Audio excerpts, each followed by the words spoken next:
Hey, welcome everybody. It is Sunday, and I'm going to try to do a Steve Sunday School today. Got to tell you, I haven't been motivated this week, if you guys haven't noticed. I just haven't been feeling it. A lot of stuff I want to talk about, but just I don't have a desire to this week, and so I've been kind of out of it. I do apologize to people. I know a lot of people have been going, hey, where are you and stuff. I'm okay. It's just, stuff's going on. It's been miserable for everybody. So I feel like I'm in the collective of miserable crap that everybody else has to deal with. So definitely not excluded from that. But, I got to do something. I got to stream because I do like to stream. I love to stream and I miss you guys. But it has been like 6 days, which is unusual for me. I mean, granted, I can go a week or two without streaming and probably nobody would care. But I try to stream at least, 2 times a week or so, maybe 3. So. Yeah, I tell you, I know you guys feel it too, man. This has just been a real miserable winter. It's been cold here. It's been raining, and I already have seasonal affective stuff. I always have all my life. I don't like seasonal changes. I don't like the daylight savings time. It always hits me hard. And then with all the other depressive crap that's going on, it's like just kind of weighs you down, right? You feel like, I can't get motivated. And it's a hell of a feeling, right? It's not like a clinical type depression, something like that. I'm not depressed. It's just, I lack motivation. I don't know what you want to call it. Motivationalist. But I'm trying. I'm trying to get a little more motivated. Like I said, there's a lot of stuff I do want to talk about. But it's kind of hard. It's been hard. I'm not going to front. But anyways, welcome everybody. This is a topic that I've been meaning to do for a while. It's kind of the thing where, we always ask the question. By the way, I might be dropping frames. If I am, let me know. YouTube is having issues, and I don't know why. I haven't really changed anything in my settings, but I don't know. I think I've experienced it too. A lot of people have been saying that YouTube has been kind of acting up lately, so let me know. But anyways, so this is kind of a topic that I've been trying to do for a while. First of all, we've always asked the question for like thousands of years. The great debate question has been, does God exist, right? That's kind of the standard great debate question. People want to know if there's a God. This has been something that people have fought for thousands of years over, whether God exists, whether God doesn't exist. If God exists, what type of God, what are the properties of God, what are the attributes of God? And they've argued and wrote thousands of papers on dealing with theology, right? And there's something called the axiology of theology, which is the value of having theology, the value of having God. And I wanted to kind of address the axiology of atheism, the value if maybe what would it be better if God didn't exist. So instead of asking the question, does God exist, which people know I'm agnostic on, I want to ask the question, is it better to have a God or not? It doesn't add any value to our lives if God exist or does not exist. I mean, we already agree that ontologically God exists or God does not exist. There's no middle ground for that. It's one or the other. And it's some type of God, right? I mean, I know there's all these thousands of variations of God. Generally speaking, there's some core things. Generally there's some omni properties, right? Omnibenevolent, omnipotent, perfectly good, moral, those kind of things, right? Those are kind of attributes that most people that believe in a God will have something along those lines. Now, that doesn't necessitate that if God exists, he's anything like that, right? Or she, or whatever. I don't know what pronoun to use according to some religions. But, there could be like a maltheistic type God, or what's called a dialtheistic type God, where God is like partly evil or completely evil or not all completely good. Those are completely possible states for a deity. So I think the generic way of looking at it is that some being that, and I've said this before as my stipulative type usage for God, just some being that is an agent, that has intentionality, the ability to do things and change things and have states of consciousness that without whom the universe would not or could not exist, right?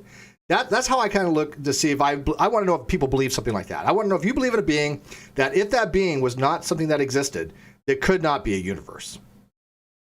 That to me is what I kind of determine as a God. Or I could also throw in, if you want to add in like the naturalistic gods like Thor, some God that can prescriptively change the laws of the universe, right? Because obviously like Thor isn't a creator God, but if you can change the physics of reality, I'm going to put that in the category of some type of metaphysical being, like a god.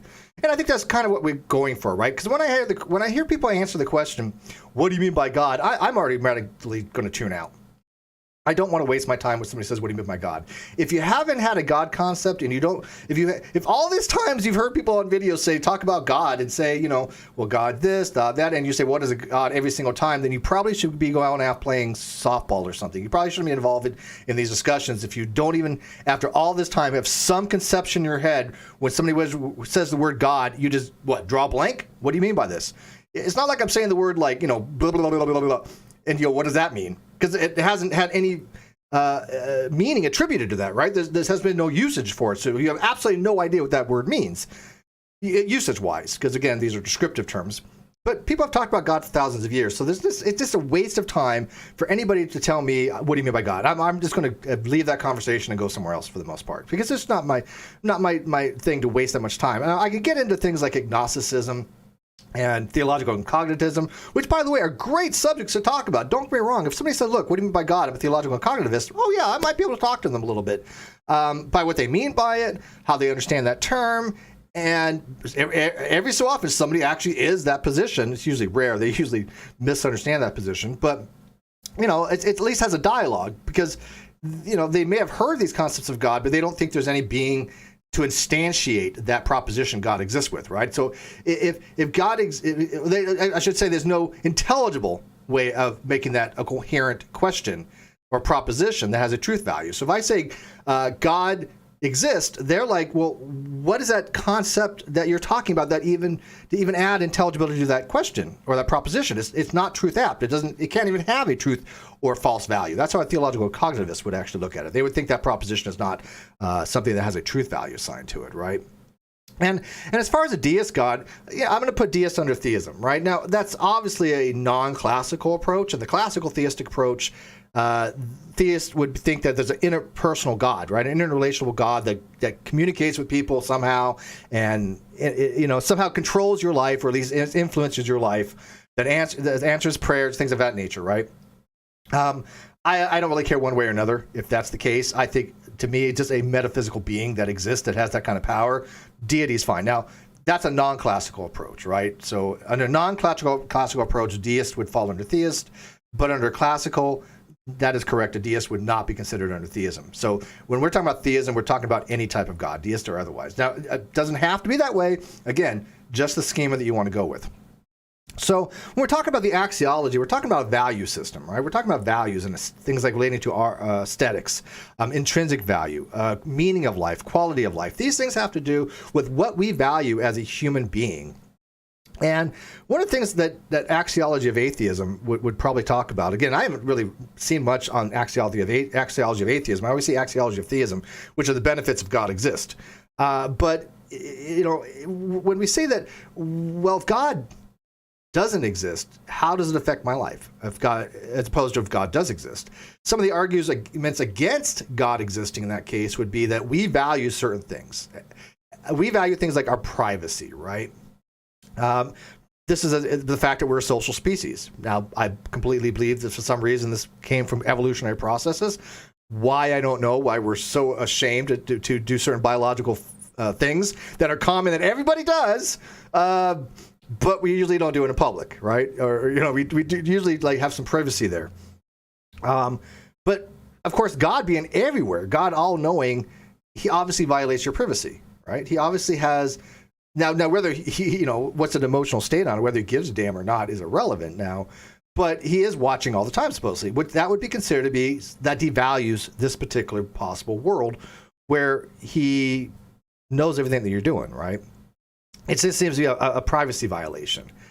And so the question remains is, if God didn't exist, would that increase the value of this possible world?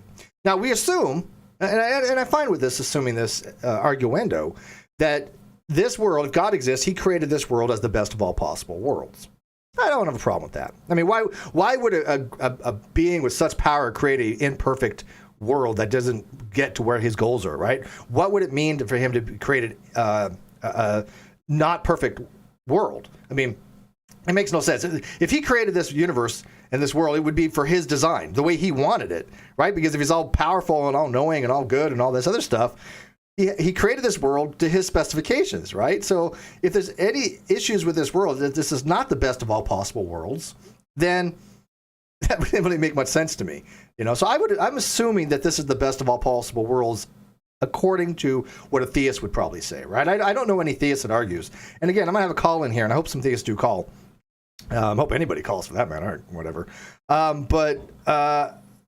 I think a theist would say, yeah, this God created this possible world of all the infinite possible worlds out there. This one is the best. Which case, it would be the maximally valued one. It is the one that has the most amount of value to either God or to us. And another thing that would be an axiological thing for atheism is that if God exists, then he created us for some purpose. Usually people will say that he created us to worship him or something like that, right?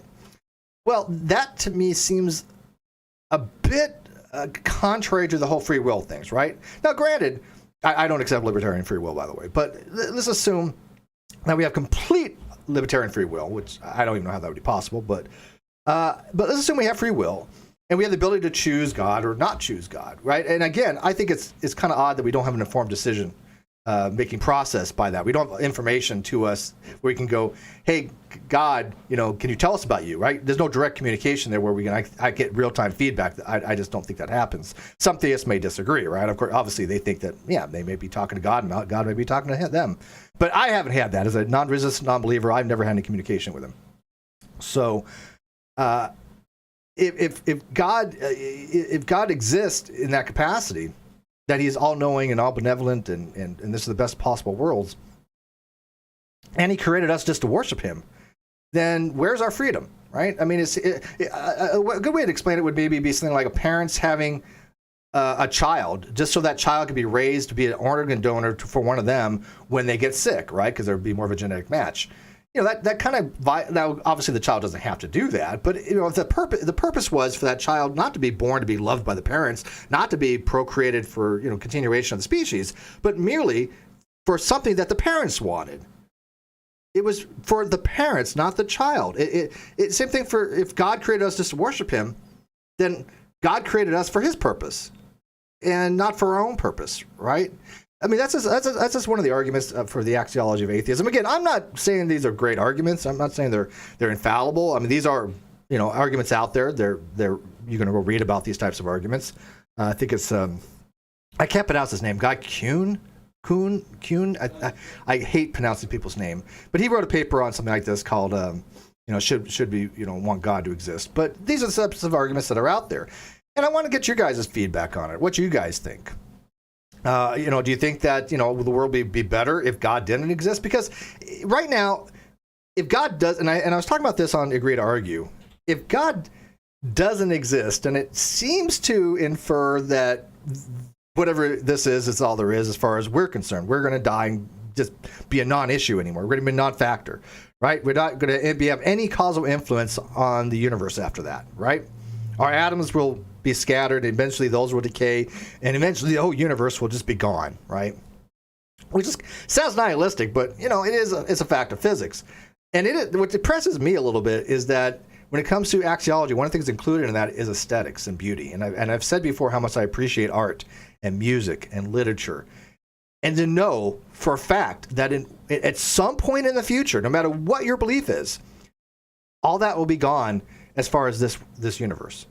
All the writings that we've ever had on this earth will be gone. All the music ever created will be no more. And that's a really depressing thought, to be honest with you. And somebody might say, Steve, you sound like you're having an existential crisis of some sort. So maybe it is. Maybe it is. I'm not even going to try to defront. Maybe it is some kind of existential thing that I'm dealing with. I don't know. But it is depressing thinking that all this amazing stuff that humanity has created eventually is just going to go away. Mr. President, for $5, you are aware you made a grave mistake. Yes, you have to your stream until the timer strikes 600. Then wish us a happy New Year or something. 4 more hours. Yeah. Can you believe that? 600 days, man. 600 days, amazing. Limo says the idea of will, determination, yes, privacy, virtues, or ethics differing, being able to understand the limits of knowledge. But what if God is a teenage emo and made this subpar average world of all possible worlds? You mean like a Q thing? Like a Trelane in the Squire of Gothos? Yeah, Again, I doubt it. I mean, it's a bare possibility, but it's nothing that I'm going to give any real consideration to. But, I think you're trying to argue something along the lines of, hey, the Q continuum created all this. Yeah, look, if they're that powerful, maybe they are the child of the God race, right? But I was saying before that if there is no God, then eventually what it is what it is, and it doesn't really matter, right?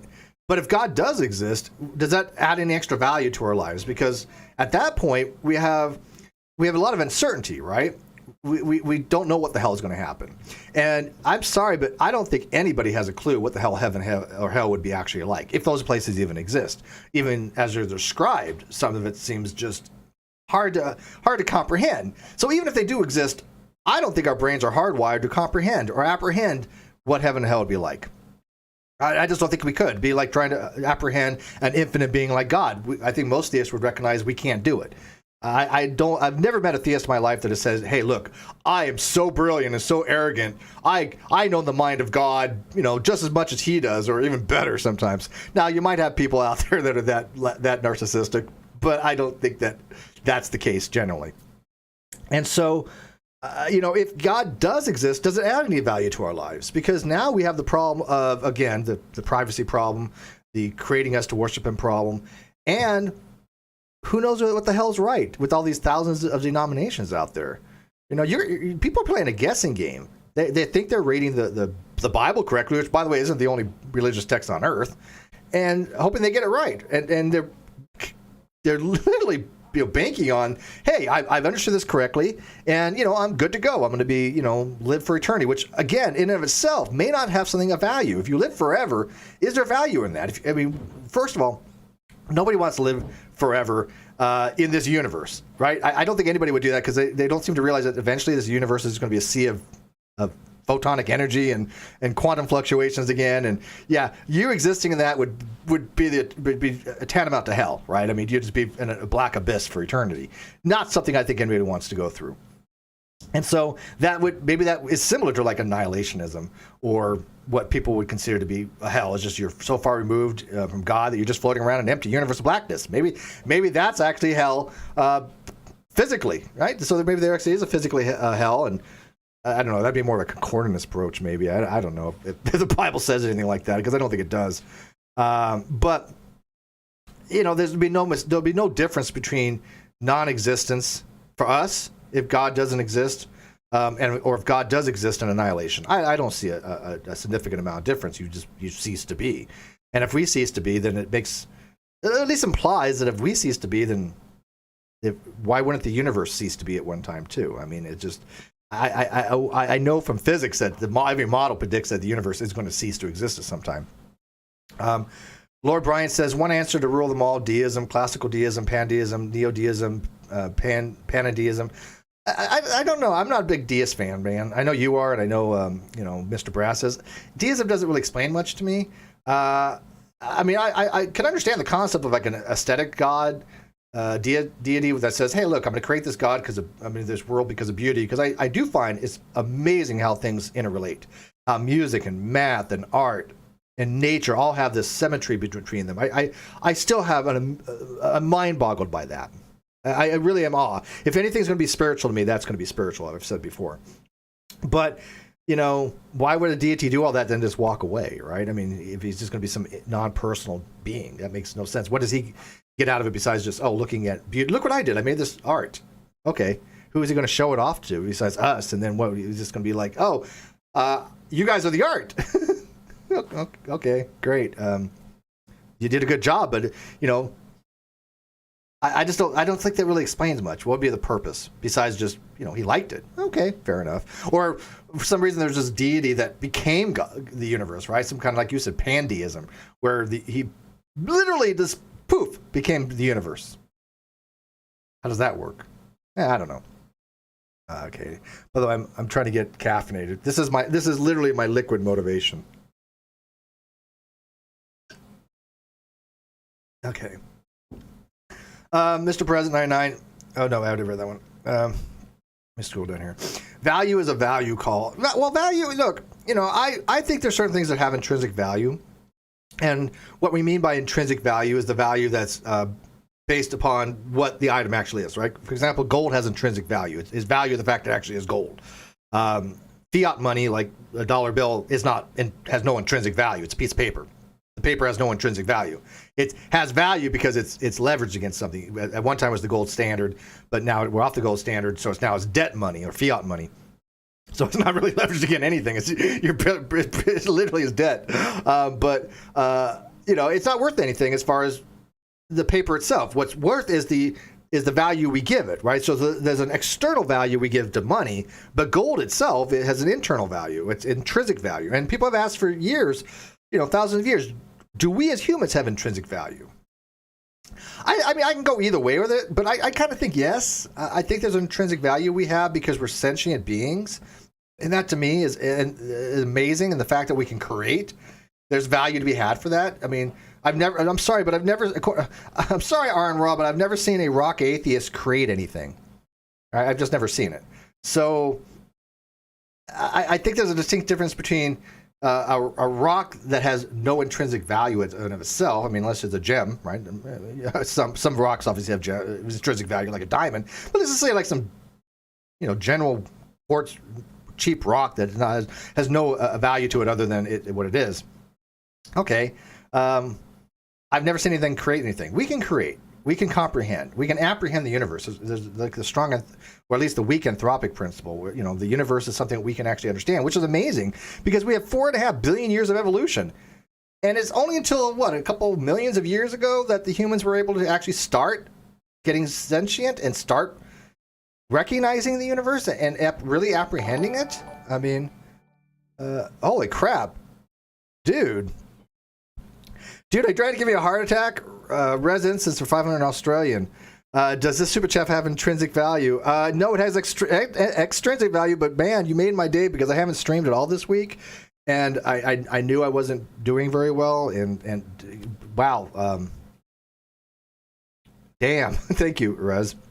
You got. By the way, Rez, you're too kind, and I got to make sure that you're okay to do this stuff, man. I don't want to ever see people spend money that especially nowadays, because God, things have been so shitty for everybody.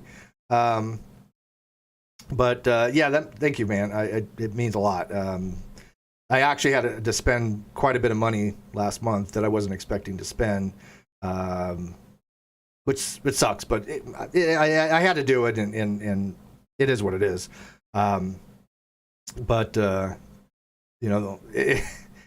It was tight. It was definitely tight last month, and obviously I've been streaming that much. And plus, there's all this other stuff that's been going on, and you guys know all the legal stuff that's been going on. There's obviously the Tauti and Halo thing. There's a Tauti and Polson thing. There's a whole bunch of cases going on, which I'm not covering, but other channels are that seems to be getting the limelight right now, which is absolutely amazing. I think I don't want to be that commentary channel. I'm not a big fan of the commentary community.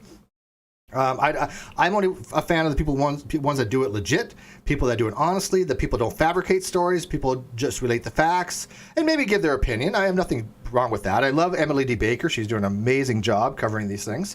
But there's been a lot going on in other communities, and I've been following that, and I don't know. I just, again, haven't been really motivated to really do much.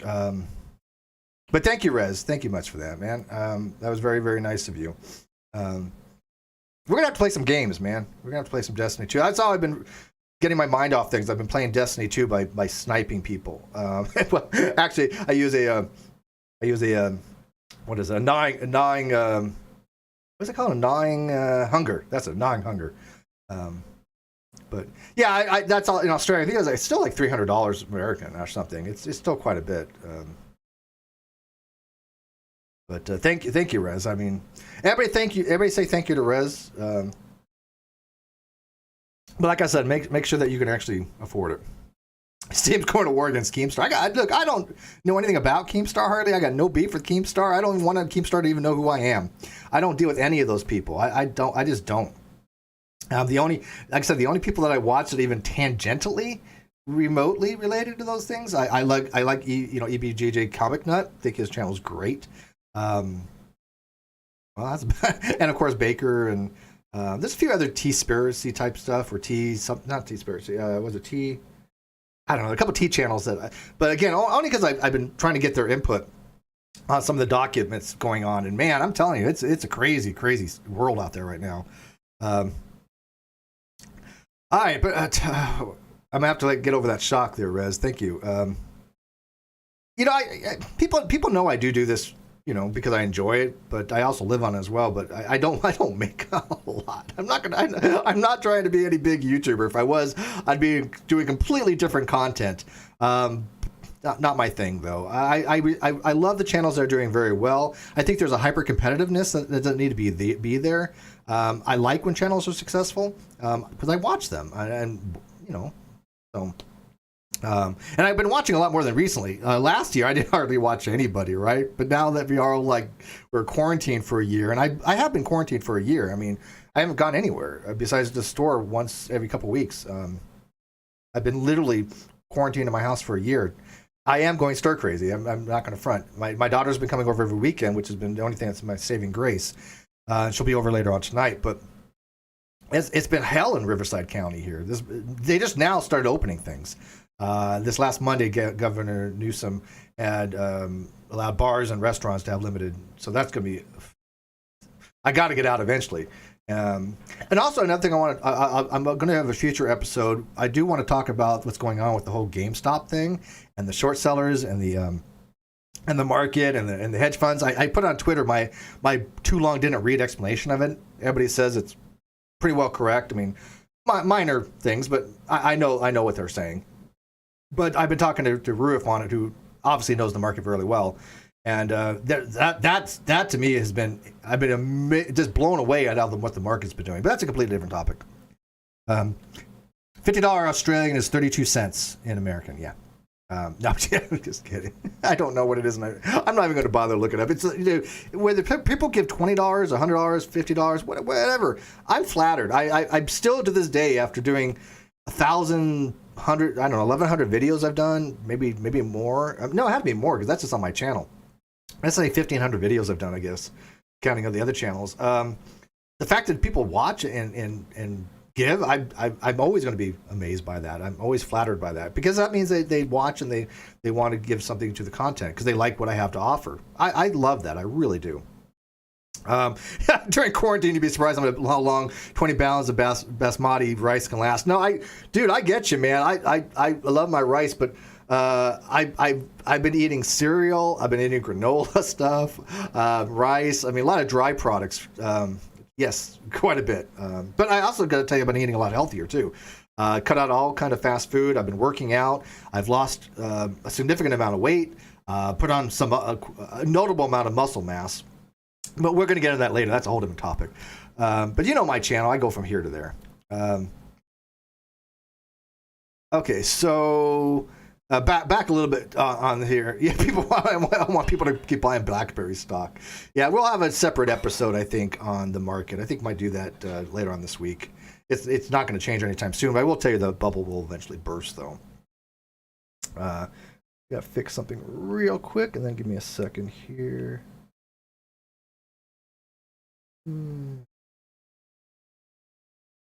Okay. All right.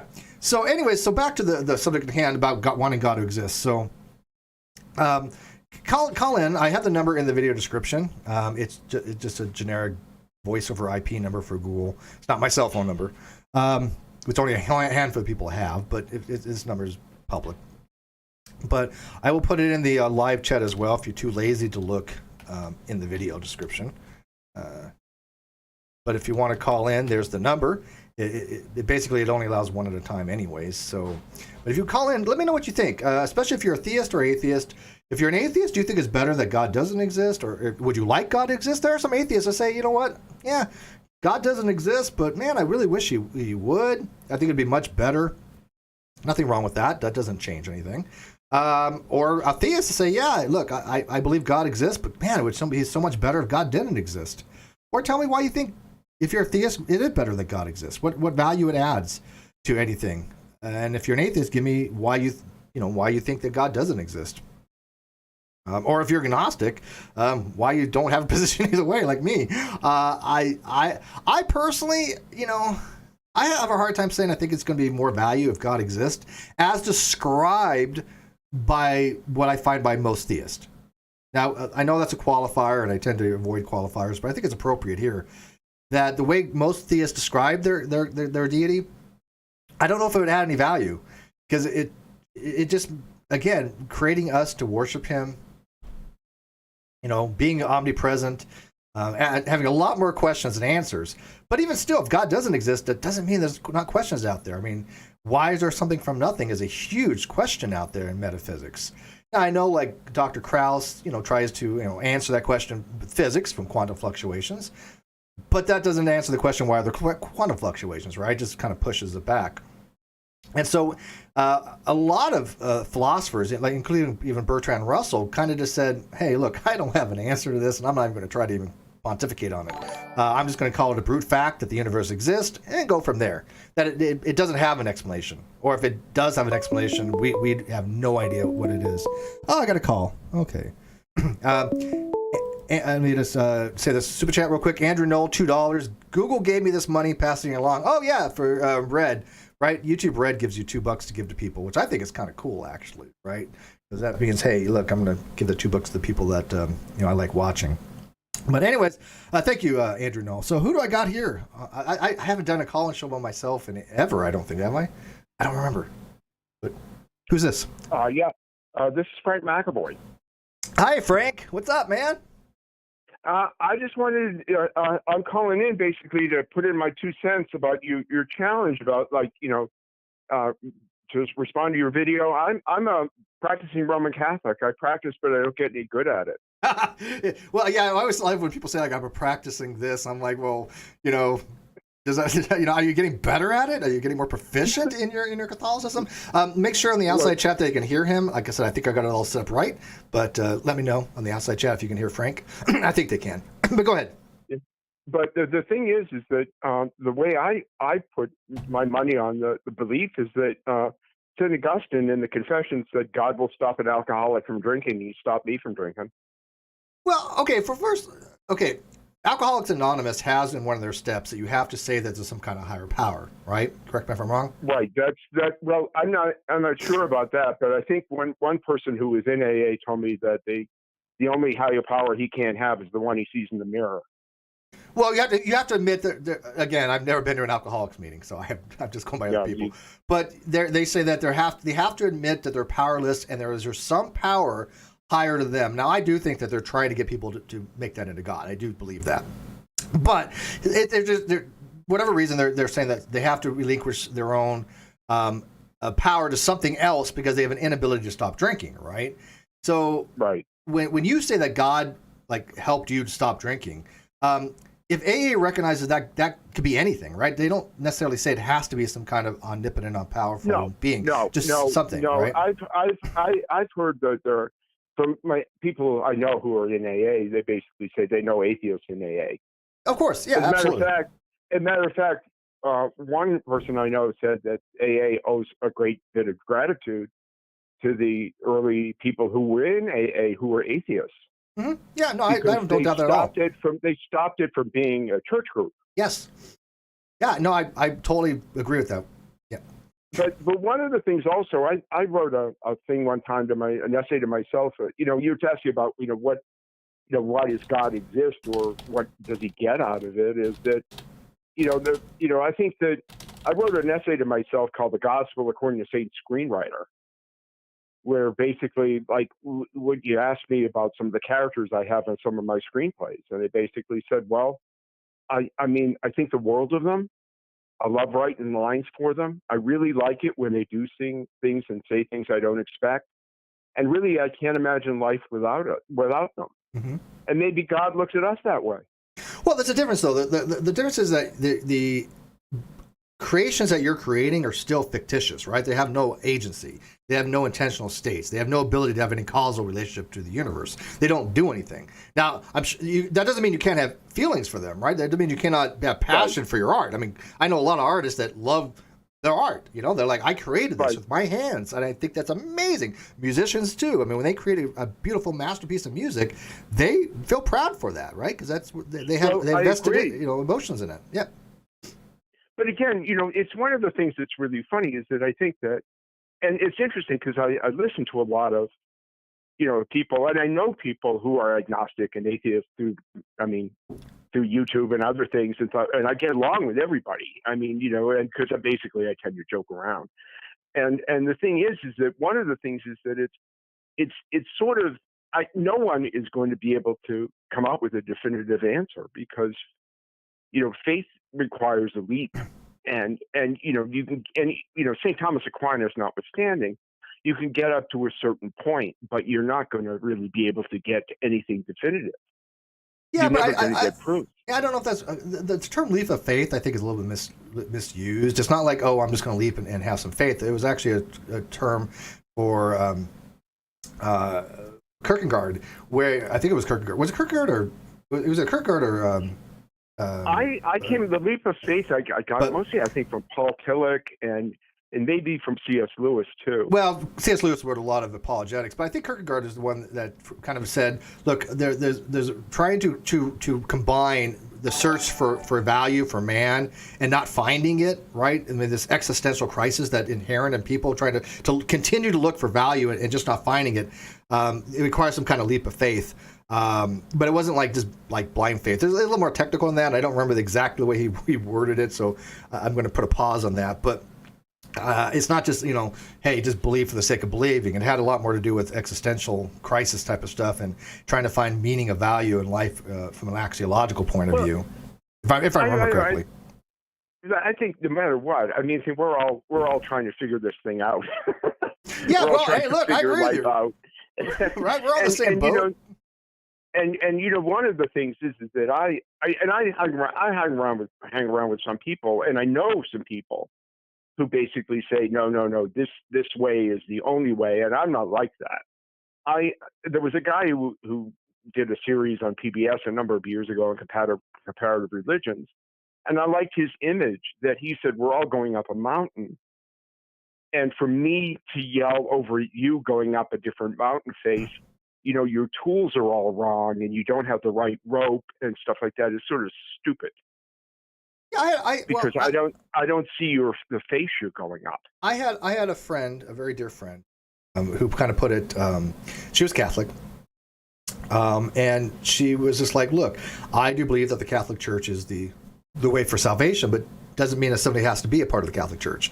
She believed in a God that said, and she told me this was actually Catholic doctrine. I don't know whether it is or isn't because I don't study Catholicism, but I do trust her. She was a very brilliant friend of mine, no longer with us. But she would say that, you don't have to be a member of the Catholic Church to have the Catholic Church being salvatory.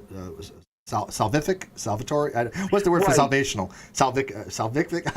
I don't remember the word for it, but salvational.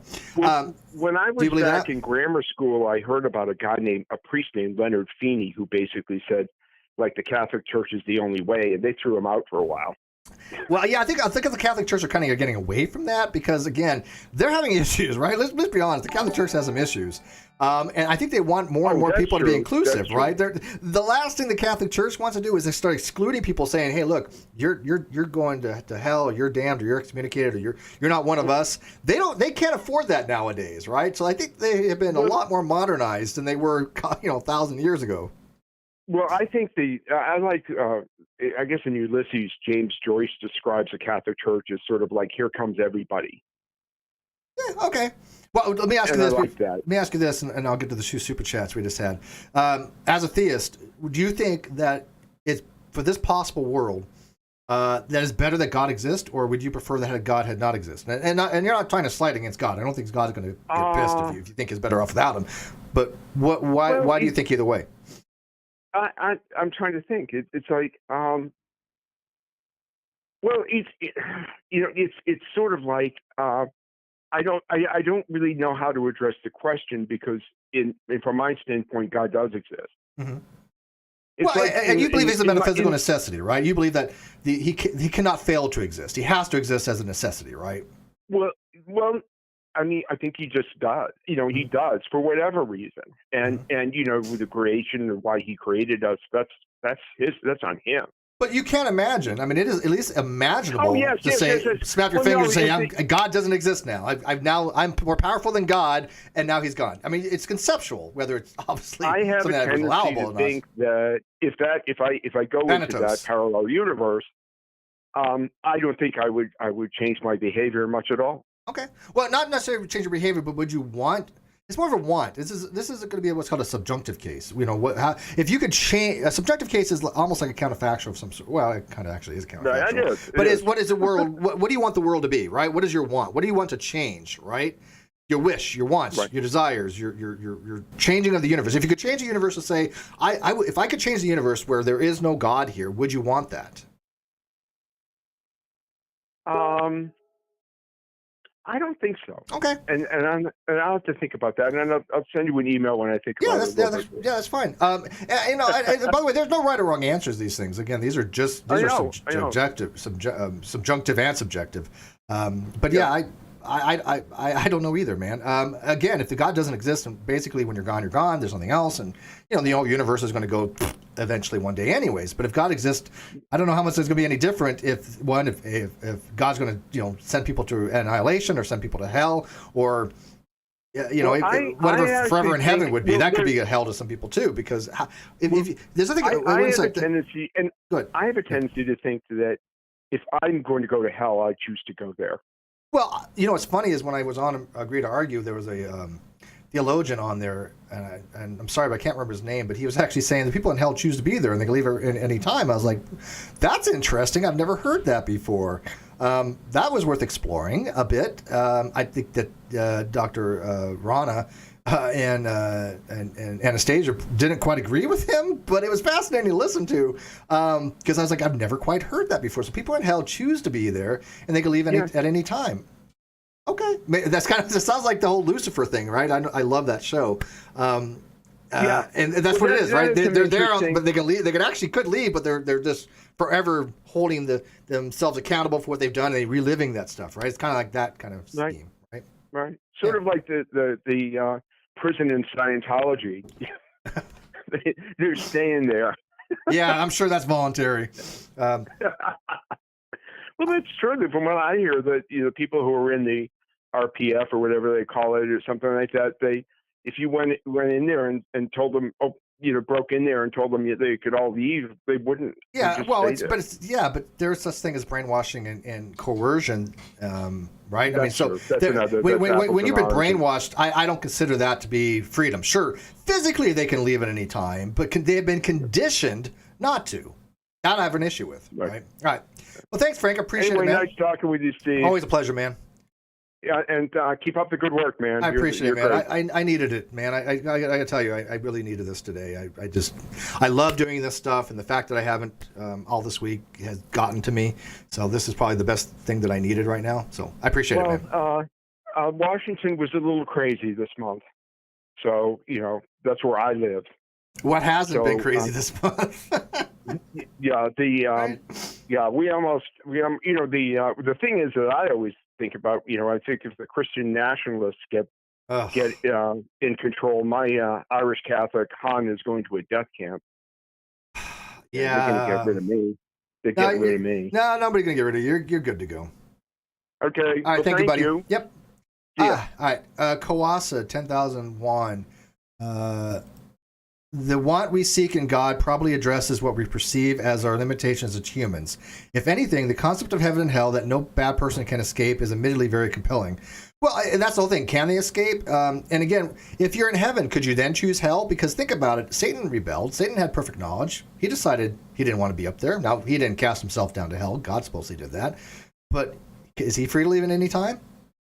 But somebody else had Smitty had said hell is for non-believers, not bad people. Is it? I mean, is it a punishment? I've said this on Agree to Argue.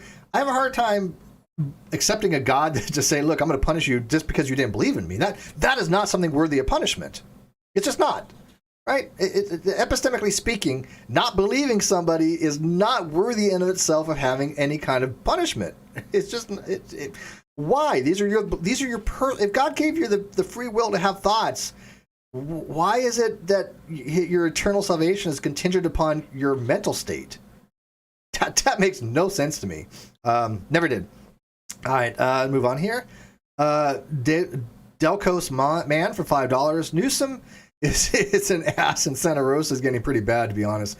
I haven't been to Santa Rosa area for a very long time, but Riverside County right now is getting a little bit better. Look, California, I don't think did anything right from day one.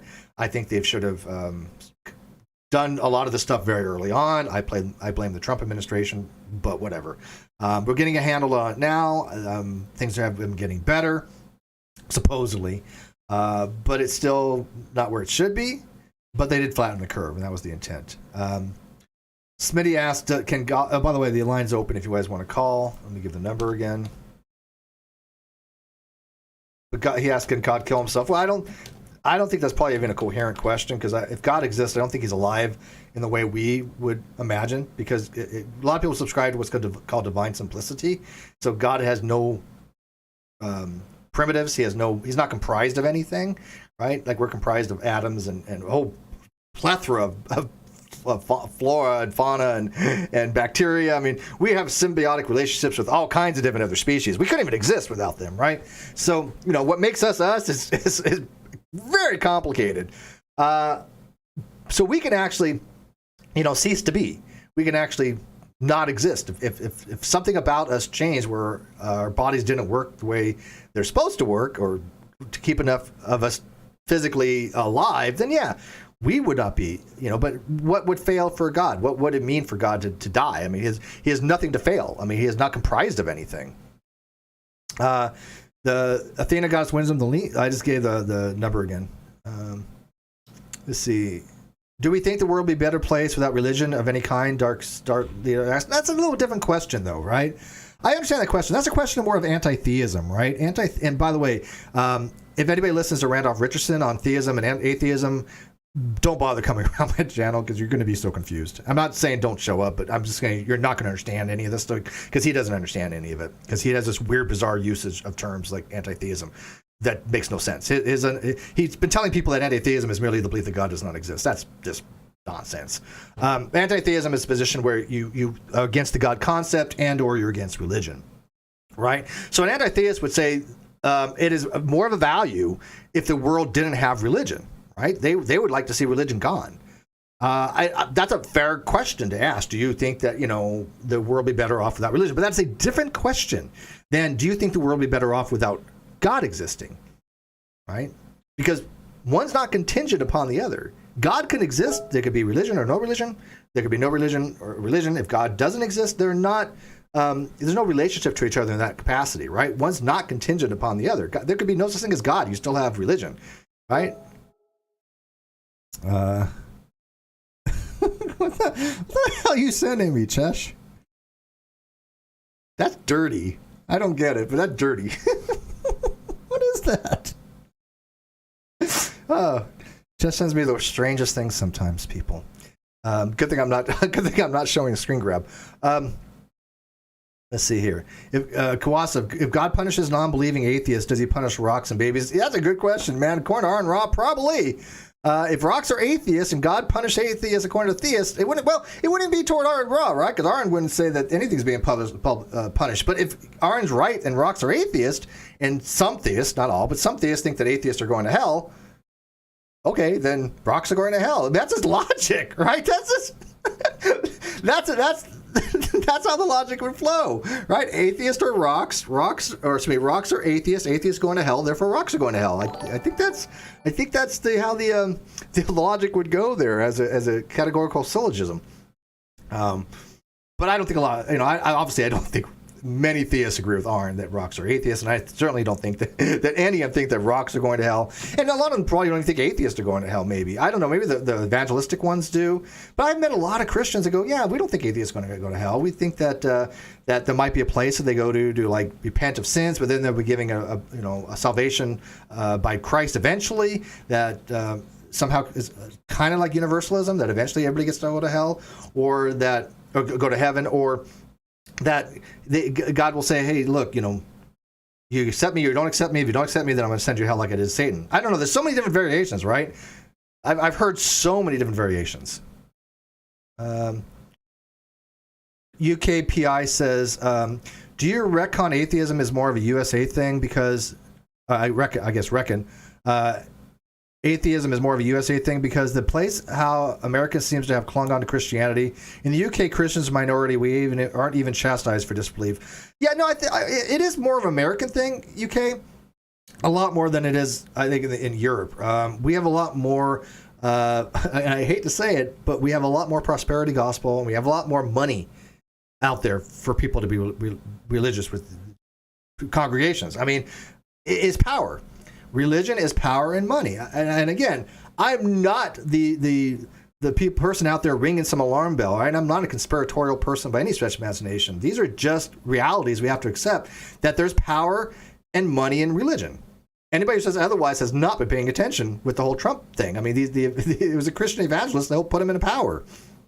And so when you say, like where I'm at, or in California, you say, look, I don't believe in God, or I think gods are BS. Nobody's going to really care. I'm like, oh, okay. Even if they're atheists, they're like, okay, cool, right? They really don't care. Now, if you're in the southern states, the Bible Belt, you go to Alabama or something like that, or Georgia. There's my southern accent. Hey, actually, that wasn't that bad, was it? I can't do accents. But let's say if you go to the southern states, they might look at you a little bit down, like, how could you think that? I mean, and they might want to proselytize to you, right? Because in those states, they're a lot more evangelical. But I think in the UK, I don't think they have much of that, right? If anything, they're having more of a conflict between the Islam culture and the Christian culture and the atheist culture. They have three different tensions going on in a lot of the UK things, especially if you go to Speaker's Corner type stuff. Yeah, you see a lot of that, right? But I think that I don't think you see it as much in the UK as far as people saying, yeah, look, God doesn't exist. People are like, yeah, we know. That's how I would see a UK person responding to somebody who says they think the gods are nonsense or whatever. And they say, yeah, okay, yeah, you're right. Let's go have a beer, right? Go have a pint. Am I wrong on that, UKPI? I mean, I've never been to Europe, so I'm just going by what I know from European people. Smitty says, Chester's a little perv. Oh. Athena got us a witness of war at $2. Where do I enter the number? It's just a phone number, dude. It's just a Google number. You just call it from your phone. There are no rocks in heaven. That'd be a good name for a song, Chesh. Maybe for a video too, but I think that'd be a really good name for a song, right? There's no rocks in heaven. Right? I gotta write something like that. That's actually good. There's no rocks in heaven. Yeah, I think that's a really good name for a song. I mean, like an AC/DC song or something,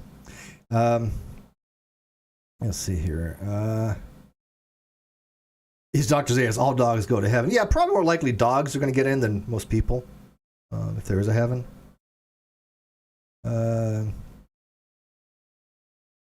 Rez says atheism and agnosticism on the rise in Australia. Yeah, well, non-belief is probably on the rise everywhere, Rez. They're called the nuns, by the way, right? The non-believers.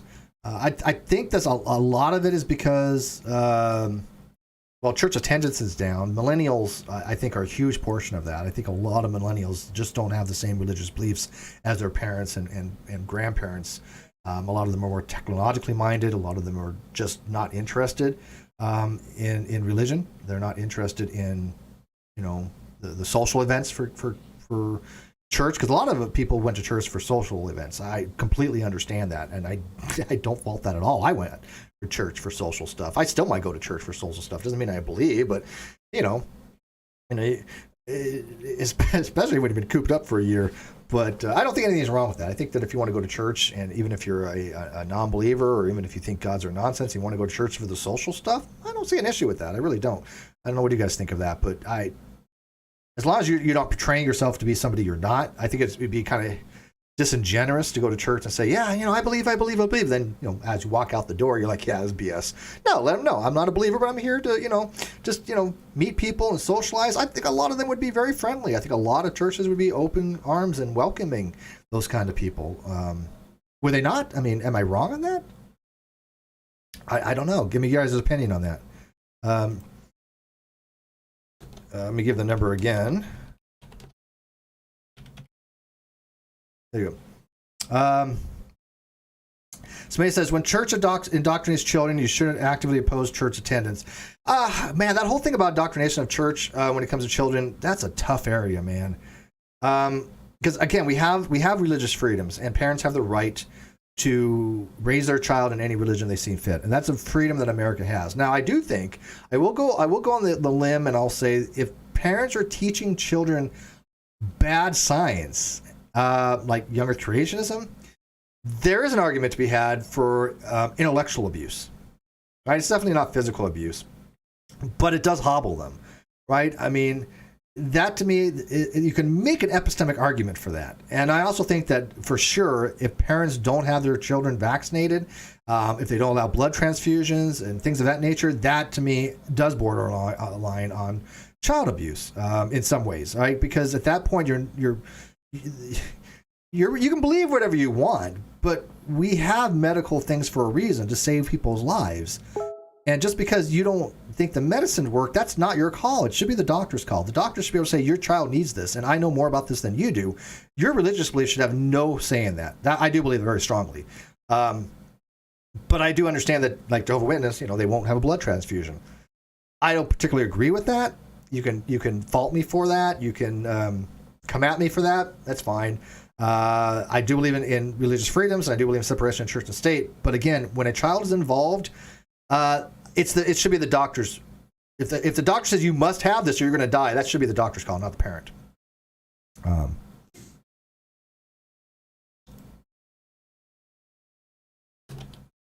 By the way, I don't have a link open. I just have the phone number. So if you want to join, call in. I mean, hang on.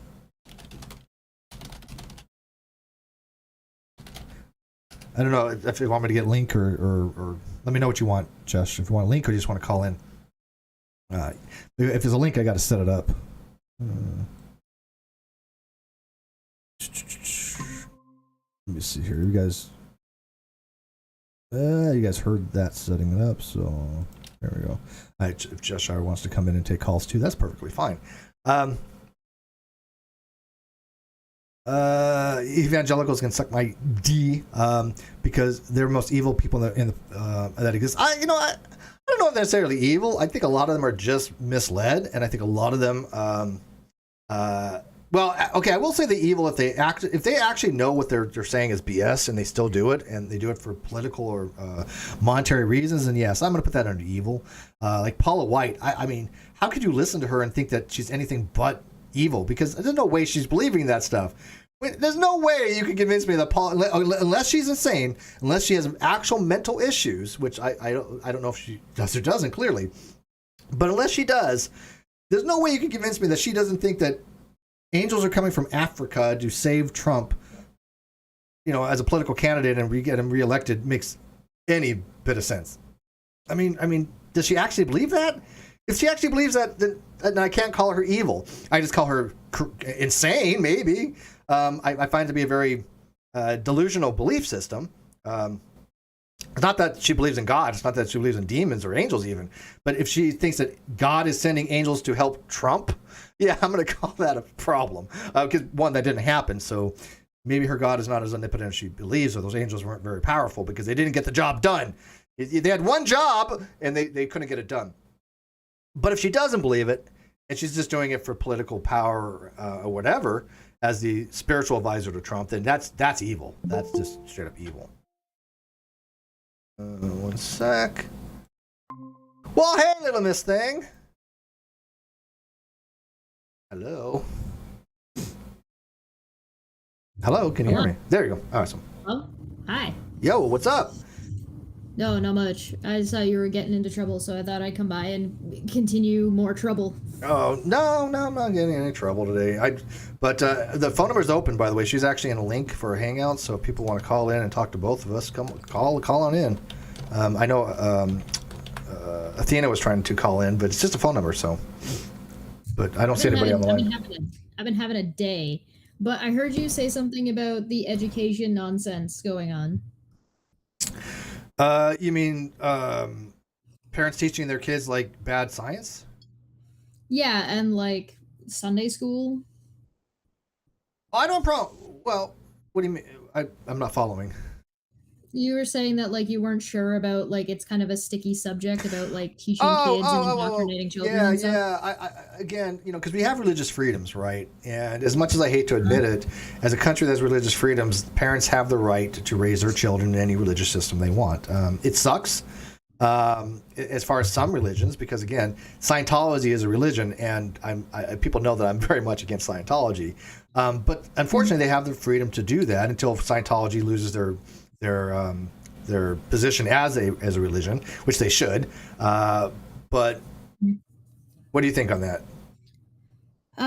Well, I think there's a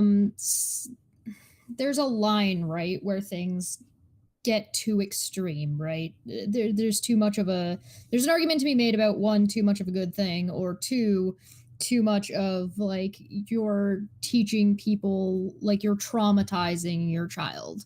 And like that could be some sort of viewed as some kind of emotional abuse or neglect of some kind. So it would be a matter of parents, I think, have a tendency of trusting their church too readily and not really knowing what's going on in said Sunday school or what's being taught. And I think that's just because they trust their church, right? They just trust them. They trust their pastors. Right. Yeah. And so in some degrees that's fine. Hang on Most one of the time Sunday. Yeah. I got a call, but the problem is you're not gonna be able to hear it, so we're gonna have to figure that out. But go ahead and finish. The caller, hang on a second, then that chat should continue, then we'll figure this out. Go ahead. Oh, okay. That you end up with a situation where most Sunday schools aren't really indoctrinating kids. They're not doing like any harm to them one way or another. They're just telling these stories and treating these stories as if they're good life lessons, with the caveat that they're true. And so if you give a mouse a cookie is a lesson about being greedy.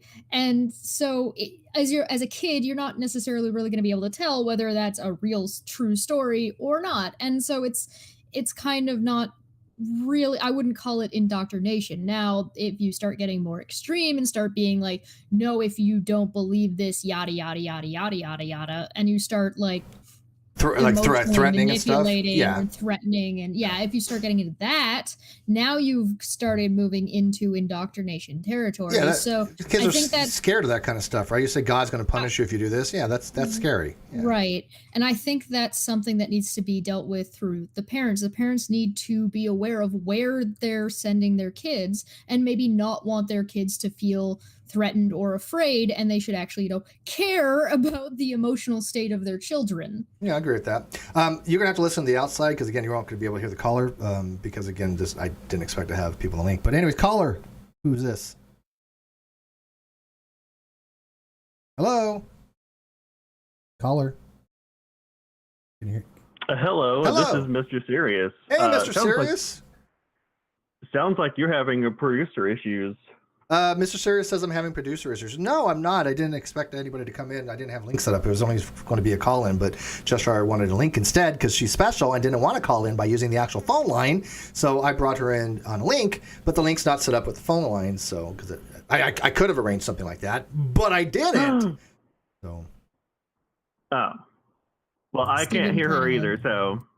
Yeah, you won't be able to hear each other unless you got to listen to the outside stuff. But anyways, I can relay to her your question, then you can listen to the her answer from the outside. Oh, I really actually didn't have a particular question. I did have, I guess, my point of view on the matter. I did want to mimic or parrot your issue of motivation. I have absolutely had to kick myself in the ass ever since probably ever since the new year. This whole month has been an absolute drag for me. And I feel you, baby. I'm with you, man. It's just, it sucks. This month sucked. Last month was worse, but I'm just waiting for even though I guess the holidays weren't bad, but it seems like ever since it's been can I have some? I mean, I have some good news, It's right? Did something good happen? Yeah. So Cheshire, he just shares a saying that, can we have some good news? That has been my motto for this month. And this month is almost over. It's February. I have a birthday in 14 days. February 14th is my birthday. Be 51. And I was hoping a lot of things by then. Not coming to fruition fast enough. It's like, can one good thing happen? Now, I do... Happy birthday, here's your show back. Chester says, happy birthday, here's your show back. I do believe that there will be things that are good coming in the future. I see the light at the end of the tunnel with so many different things. People getting their just desserts, karma kicking in. I see it, I really do, but it's so long. It's been 600 freaking days, man. 600 freaking days. Now, I'm grateful. I'm going to go on a little bit of a rant for a second, but I'm grateful people are recognizing the truth, and people and channels are putting out a lot of content about the truth, and I'm thrilled to death. People have come to me about talking about a lot of things, and people know that I have the facts. But it's still not happening fast enough. And as you said, Mr. Serious, I get that. When is some good stuff going to start happening? And not just to me, but people I care about. Other people I care about is going through a lot of stuff too, and that weighs on me as well, because I don't like seeing people I care about going through shit. It actually literally bothers me, just like I'm sure it bothers them. They don't like seeing me go through shit. Cheshire's not one of them. She don't give a fuck either way. But IRL. Yeah, right. Yeah. But for the most part, we don't like seeing people we care about going through stuff, and that affects us in some ways, because we're not sociopaths. We just can't turn off our emotions. That makes sense, Mr. Serious. I agree with you that, man, I'm telling you, when's the good stuff going to start happening? I mean, I don't know. I'm sorry, am I talking over Chess right now? No, she's quiet. She's just listening to the outside, but I'm kind of relaying her the good points. But she could. It's only a 20-second delay, so she can hear you after this. I don't know if you're feeling this, but over the last at least year or several years, it seems like the same kind of stuff that we deal with here when it comes to people just lying constantly is kind of mimicked in just politics and stuff like that, and everybody just seemed like they didn't care, it wasn't important. Yeah. It was just it was called political speech, don't talk about it, it's just how we do things. And then suddenly people are dying, and people are trying to overthrow the freaking government, and now it seems like everybody's wanting to care about it. Yeah, a little bit too late though, right? About it. Yeah, a little bit we too were late. trying to care about it forever ago. That has been one of my freaking. That's another thing that's been weighing on my mind, and I've been telling people this. I have, even though I have not done a lot of stuff this week publicly, I have been talking to a lot of people privately. And one of my biggest complaints is, why the hell did it take you guys so long? Not you, but I mean in general. Why did it take the internet so long to figure out what I've been bitching about for 5 freaking years? Well, some things even more recent, but it's really. It's now you guys want to make stuff on this? Now you guys realize that I was right all this time?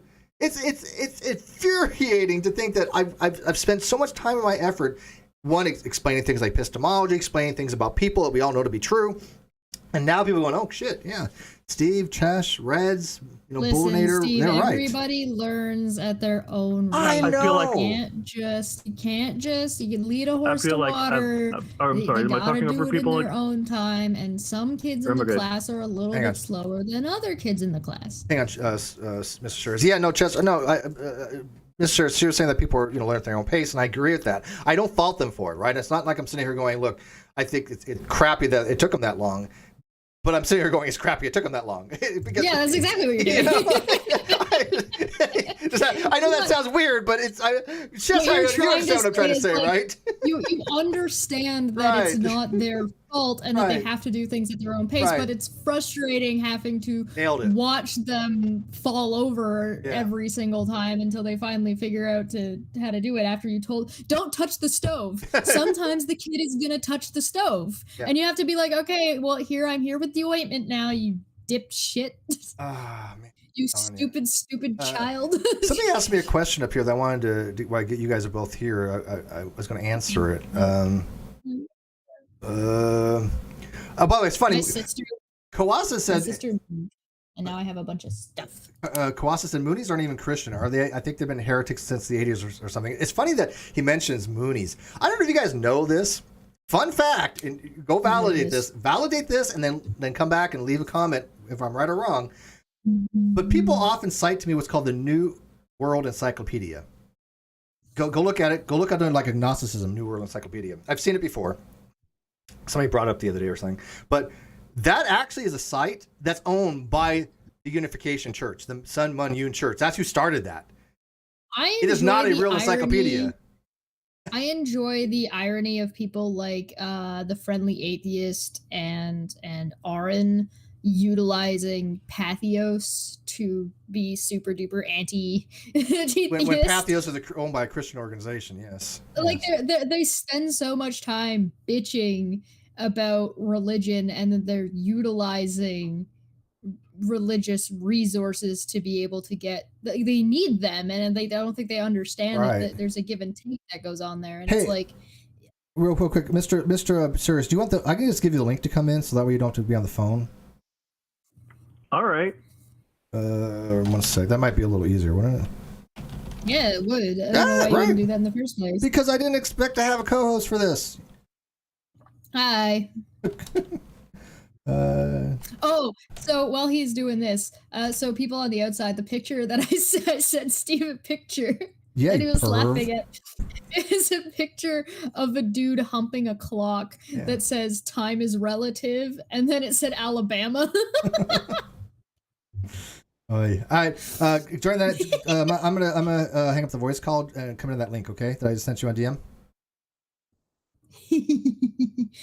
I'll send it to my Discord for anybody who's in my Discord who wants to see it. All right. So here's a question that's interesting. Christian Prince Ears says, "But isn't God's existence against logic because something cannot come from nothing?" No, and let me explain kind of why. We don't know if something can come from nothing or not. Okay, that's something that's out there that a lot of people say, like, oh, from out of nothing, nothing comes. But that has any scientific meaning to it, or even epistemologically speaking.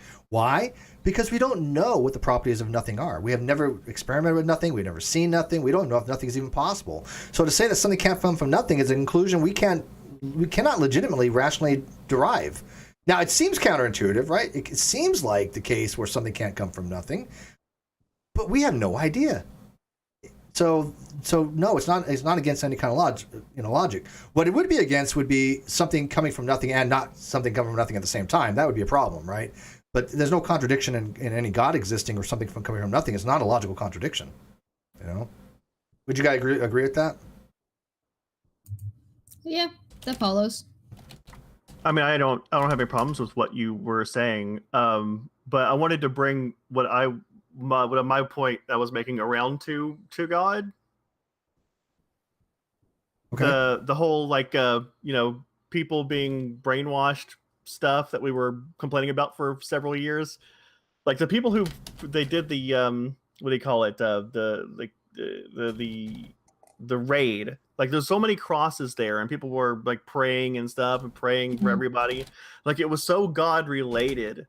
And I think that without God being involved, I think that would have been a lot harder of a thing to even get together, to be perfectly honest.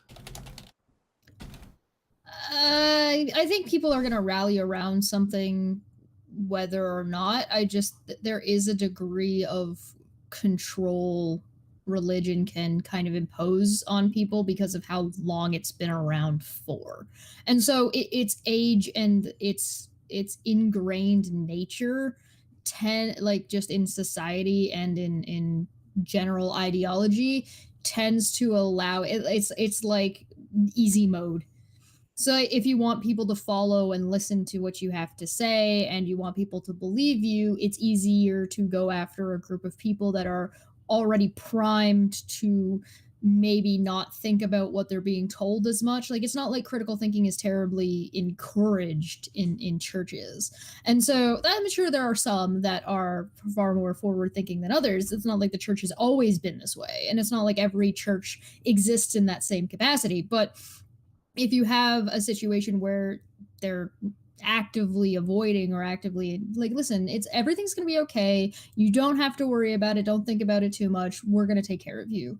And so when you have that, and that maybe that amount of comfort or that amount of community, and then you get groupthink involved, and then you're just like, well, let me just tell you what is the case, and you trust that, like the same way you would trust to send your kids to Sunday school, then you're primed for somebody to just take advantage of that, who they may or may not believe that same thing as you, but there's a whole group of people that are just primed and ready, and all you have to do is be like, but God said so, and then they're like, oh well, if God said so. Well, like for example, though, there are churches out there like the Catholic Church that believe in papal infallibility, right? I mean, that what the Pope says as the Pope, as decreed by God, is unquestionable. It's infallible, right. Which, again, I just think is completely nonsense.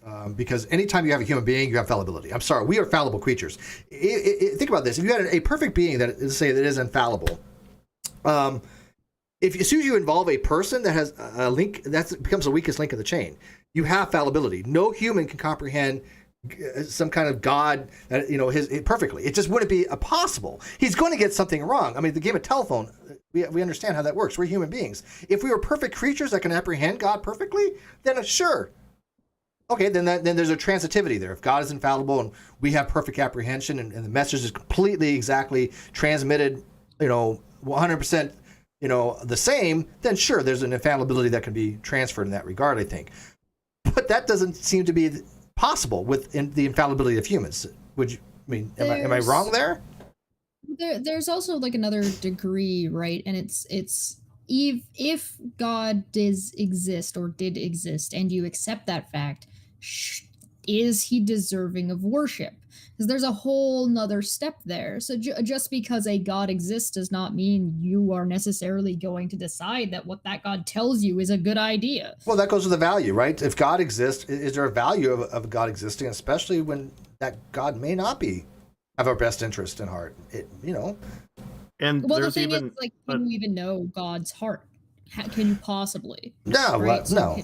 Everybody's guessing at what they think the attributes of God are. That's just what I'm saying. This is one of the reasons, like God, we've never discovered the properties of a God, right? We don't know what the properties are. Whenever we've been told about God has been given to us by humans, right? All the properties assigned to God have been ascribed to him by man. Always. And there's even another level to this. That humans, we may not know the best way to do things. Like, we always are trying to narrow down the best ways to do things. But what if trial and error. So if a God comes down and he says that, he starts laying down the best ways, and some of them sound absolutely monstrous, who's going to follow it? Even if he's right, if it sounds absolutely nobody's gonna follow it to begin with. I don't understand how I say that. I said it in chat earlier. I said the idea of God is incompatible with humans. It's incompatible. If he is right, nobody's gonna follow him. If he is wrong, then nobody should follow him. That's a lot of people would argue that too. Okay, I got a phone call, but I have to relay it to you guys. All right, who do we got here? Hello. Hey, can you hear me? Yes. Who's this? It's Chad. It's who? You might know me as Damon. Oh, Damon. Okay, so Damon, yes. What's up, man? I don't know how we're going to do this because these two people in here with me can't hear you because I wasn't expecting that. Yeah, I didn't mean to ruin your flow. I'll really just, maybe I could just ask you a question real quick. Sure, I'll just relay the question to them after. You can ask it, then I relay the question. They can both listen to the outside. So what's your question? Although I don't want to interrupt the flow with what we were talking about. Go for it. I find that quite interesting there. I wanted to talk about divine hiddenness, and I'm really struggling at finding out. I've heard some of the defeaters, if you want to call them that. But what is the weakness of divine hiddenness? I mean, it's like you're saying, it's really hard to get what this God wants, right? And there's some consequences for not getting it right. And you would think that if it's true in any sense that he would have any kind of good interest towards us, that he would want us to know. And the divine hiddenness argument sort of goes along with that to me. I'm really having a hard All time right, so- figuring out why that's not ultimately a huge defeater for the Christian God, at least. All right, so we're going to be talking about divine hiddenness on Agree to Argue. That's actually something we wanted to dive into. The problem is that Fuzz Rana thinks it's going to be a very complicated and in-depth topic, and he might be right on that. I don't think it actually necessarily is that complicated, but there's a lot to divine hiddenness for that very reason. Now, the question that Damon asked was, is divine hiddenness a good argument against God, basically? And that argument goes something along the lines of this. If you're a non-resistant non-believer, you want... and you want to know if God exists or not. And God is an omnibenevolent, omnipotent, all these omni properties, and wants to have a personal relationships with you. What's preventing him from doing so? Why is he hidden from the non-resistant non-believer? It's one thing for a person to say, look, God's are BS, and God just says, okay, you don't even want to believe in me. I'm not going to try to have a personal relationship with you at all. Even I want to, but you've walled yourself out. Okay, I can kind of go with that. But if somebody who, like myself, who says, no, I really do want to know. I really am asking, if God exists, I would like to know this. I think that it would be dishonestly or just epistemically dishonest to say, look, I don't even want to know if God exists or not. Of course I do. But if God hasn't decided that he should, tell me exist or not, then that is the problem with divine hiddenness. Why isn't a God that says, oh yeah, I'm all good, and I want you to know that I exist because there's value there, but I'm not going to show myself to you. I'm not going to give you any evidence or reasons to be convinced enough that I exist. That is a really powerful argument against some type of theistic God. But the thing is, when people start saying to me like, hey, Steve, atheism is merely a lack of belief, and there's no, atheists don't argue anything. There's no atheist arguments. I look at them and I go, what? For that very reason. Divine hiddenness is an atheist argument. It's not an argument for why you don't believe. It's an argument of why you think God's only, that type of God doesn't exist. Because if it did, it would want to have a relationship with you, right? Certainly. Okay. Certainly. Yeah. Well spoken. So it's a very good argument. Go ahead, Chesh. And then Damon, are you listening on the outside, by the way? Can you listen to the video? Yeah, sure. I'm sorry. Okay, I'll hang up. No, you don't have to hang up. Are you still there, Damon? Oh, I can't. I'm on my phone. Oh, you're on your phone. Okay. I don't have my computer up right now. Okay. I'll relay you to your Cheshire's question. Okay, go ahead. What Cheshire? I think it depends on what do you mean by a good argument. Do you mean it's convincing, or do you mean it's logically sound? Oh, that's brilliant. Or do you mean the philosophy behind it? Like, is it good in a debate? Like, what kind of it? I mean, it's a good it's a good conversation starter. It's a good thing to discuss if you're just sort of like, because it's a whole other thing if you're getting into street epistemology. But if you're talking to trying to have a conversation with a family member and you're trying to maybe understand their position or maybe bring something to the table that they might not have considered, it might be kind of persuasive. Like, it might be a little bit like, okay, well, I'm trying to understand because maybe your religious parent or something is trying to have a conversation with you and convince you. And say, well, and you go, well, I'm not. And they're like, well, you just don't like God or whatever. And you're like, well, no, like he hasn't, you're telling me that this God is going to come and talk to me, but I'm not resisting talking to this God. So I think it really depends on what you mean by what kind of argument or conversation are you having. So, and that's a good point. I think it's a brilliant statement. Okay, so Damon, what she was saying basically is this.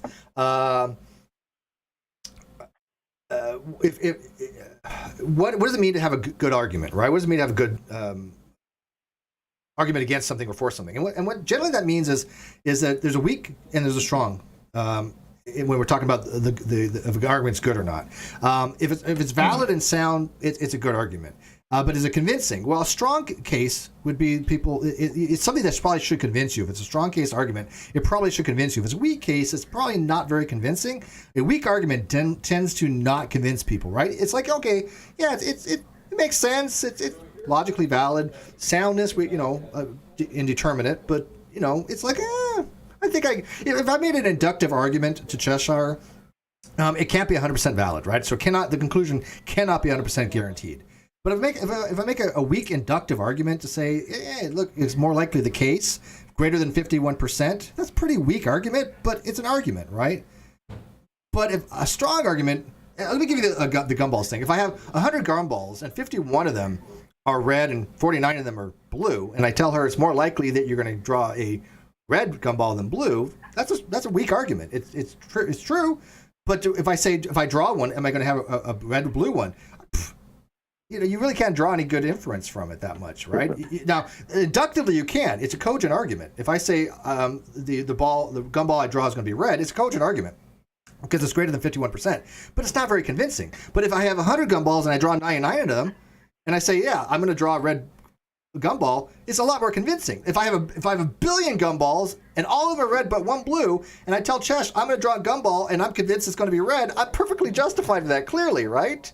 It's very convincing. It's a strong inductive argument. It's not guaranteed because it's still not 100% true, but it's a billion gumballs. You're going to, if I say to her, look, I'm convinced I'm going to draw a red one, that's a strong inductive argument, right?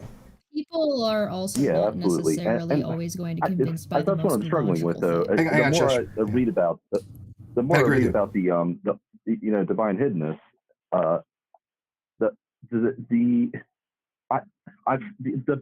basically the best argument I've heard to sort of put it to bed is the faith component.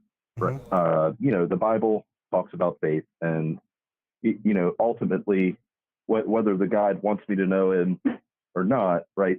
I just should believe because of these other reasons, right? The heaven, hell, and other reasons. The Bible word faith for I think pistis or something like that, but it doesn't really. It's not. I think Aaron Ra is wrong, and I don't like bashing on Aaron Ra just for the sake of bashing. Yeah, I'm not. Yeah, but I think he's wrong in an understanding of it. According to the experts I've talked to, both theist and atheist, all tell me that that's not how the word is used, or how he's using it in the Bible. Right, but I'm taking it as a more philosophical sense, like you believe that and like Ozymandias, say very similar things. That we all have a certain faith component. Absolutely, yeah. Things like we have problem of induction and all that other stuff. Right, those are faith-based commitments. Yeah. So Cheshire. Right. It's very difficult. I'm sorry. Ultimately, it comes down to faith. So, technically, that's the one argument that I can't really, 100% hammer down. Right. The divine hiddenness is a really good argument. I think it's the strongest one that I've come across. I'm not going to disagree with you. It's my personal favorite as well. That's why we're going to be talking about it and agree to argue, because it's one of my more favorite arguments. Right. So here's the thing, Damon, when people say there's no arguments for atheism, I got to look at them with incredulity. I'm like, have you ever looked at any of this? It drives me nuts because, again, people have been trying to push this, atheism merely a lack of belief. You can't have an argument for lack of belief. It's just a psychological position that you just haven't been convinced because you haven't been exposed enough evidence. What? I literally had somebody tell me the other day, something like, what did they say? They were like, I have no reason for why I don't believe. Then how you rationalizing that? How do you justifying that you don't believe something? It's like you have to. Of course, you have reason.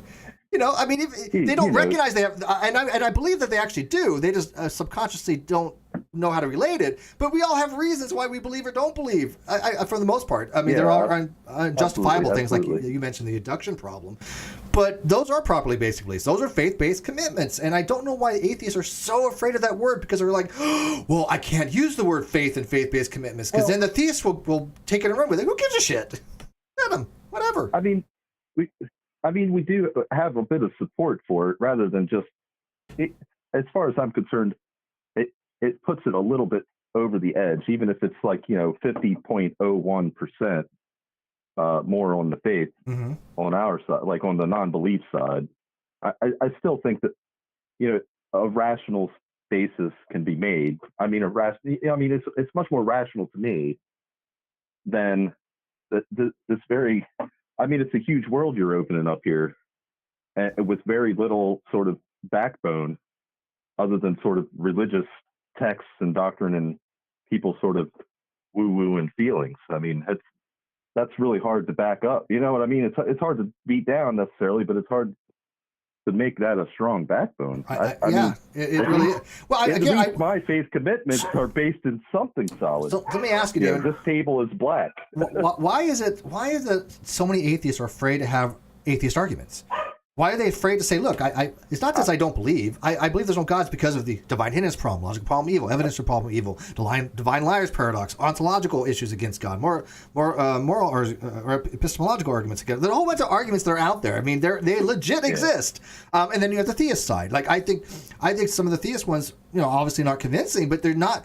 It drives me nuts when people just hand wave away some theist arguments. Like Plantinga's modal ontological argument is not just defining God into existence. That's not what it does. It is a very nuanced, complex modal logic problem that relies on a very specific axiom in modal logic that requires some understanding of what he's trying to argue. I mean, he's a PhD in the topic. He's not just throwing some BS argument out there. He's actually making a very good argument that I think is obviously flawed, but you have to understand the argument in order to understand why it's flawed, and it's not easy because it deals with modal logic. It's not has anything to do with defining God into existence, like I've watched videos on saying that, I'm just dismissing Plantinga's argument because it's defining God into existence.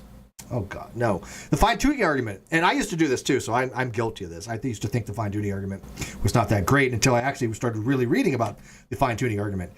It is complicated. It is very nuanced. Dr. Luke Barnes had a really good presentation on it when he debated Alex Malpass. Now, again, don't think it was convincing, but there's a lot more to it about why we have certain types of spatial relationships with temporal relationships.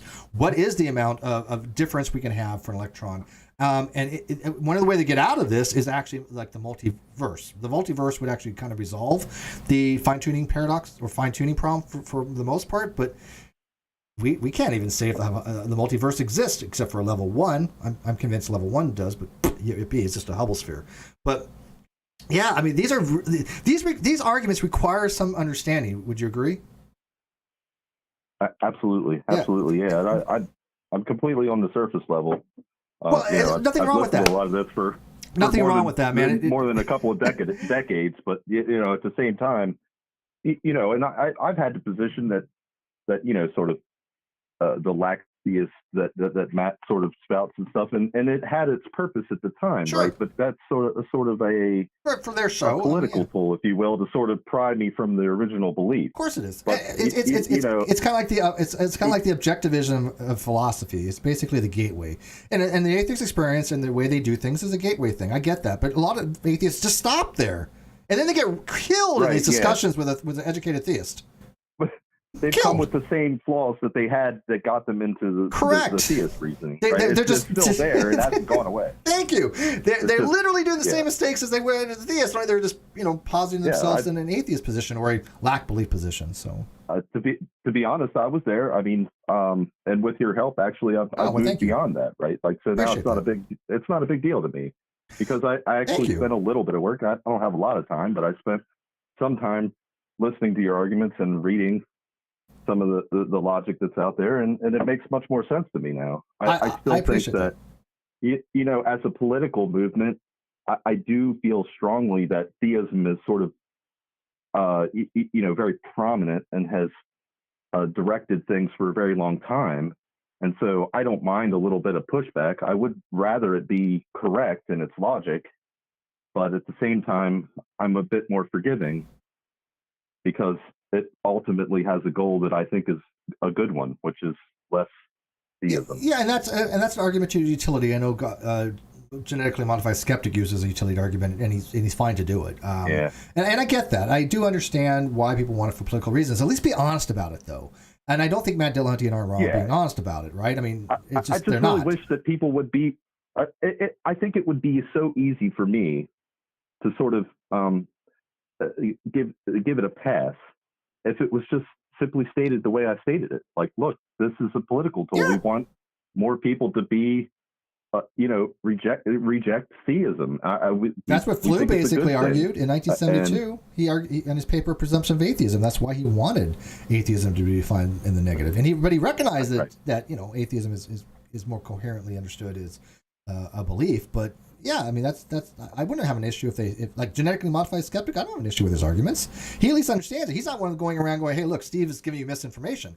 I'm in all these different Facebook groups, and I'm in a new one, and the admin wanted some new blood, right? Some new arguments. So I said, "Okay, fine, I'll throw some mine out." And again, got the same pushback. And he's like, yeah, that's just weird because, you know, your arguments are good. But a lot of atheists have so much pushback on my arguments, except for the ones that actually take the time to understand and they go, well, shit, yeah, this makes sense. What this is, okay. Steve, that's not pushback. That's not what pushback is. What is it? One sec, Damon. It's a dogma. Giving you pushback would mean that they have something to say, not just no. Oh, okay. You're right. Yeah. Right? Pushback usually is pretty valid, where they're just like, okay, can you explain this more? Or, oh, I don't understand this. Or, oh, okay, I see what you're saying, but this, or what about this? That would be pushback. So if somebody says to me, oh, this person is a lawyer, and I go, are they? That's pushback. I'm not like, not arguing with you necessarily. Damon, I'm gonna let you go. Yeah. Let me take her off the air. I gotta get going here soon anyway. I appreciate the conversation there. Thank you, sir. That gave me, and I'll listen to it when I get back on. And I'm serious. I really do appreciate when anybody tells me they've learned anything or that I've helped them in some way. I need that right now. I'm not going to front. I need a motivation, and that to me is motivation. Matter of fact, I just recently I was trying to explain the whole GameStop stuff in the way that I can relate it to people. I love relate concepts, and I happen to ask Rui if this makes sense. He's like, yeah, that's pretty much a nutshell. And so I kind of made a tweet about it and I put it on my Facebook. And Nikki, of all people, Nikki was like, she said, this makes sense to me, or thank you for this because I finally kind of get it, kind of thing. I'm like, man, I needed to hear that. And it made my day that somebody read what I said and you know what, damn, because I'm sorry, that whole GameStop stuff is not easy to understand what's really going on with it, right? But if somebody could read what I write and go, yeah, I get this. This is interesting at least. They don't have to agree with it, but at least find it interesting. Other than when I'm in this Facebook group and one person called a word salad, and even the admin said, why is this word salad? This is actually actual logic here. It's not word salad. We all know, like, given the amount of conspiracy theories and like the group think that is the mess that is Facebook, because the regulation or the way it's organized is complete trash and designed for echo chambers. Oh, I agree with you. It's absolutely just is. not, the format of Facebook is just bad.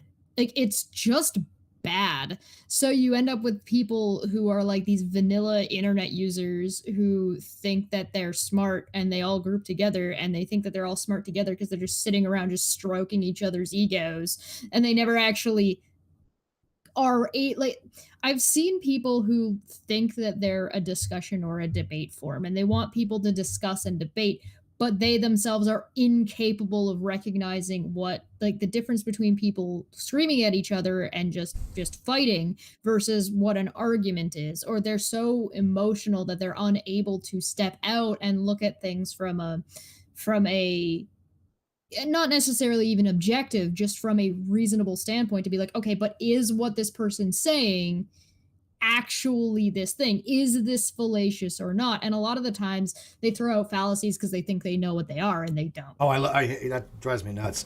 Well, it's kind of cool though. It's kind of cool though.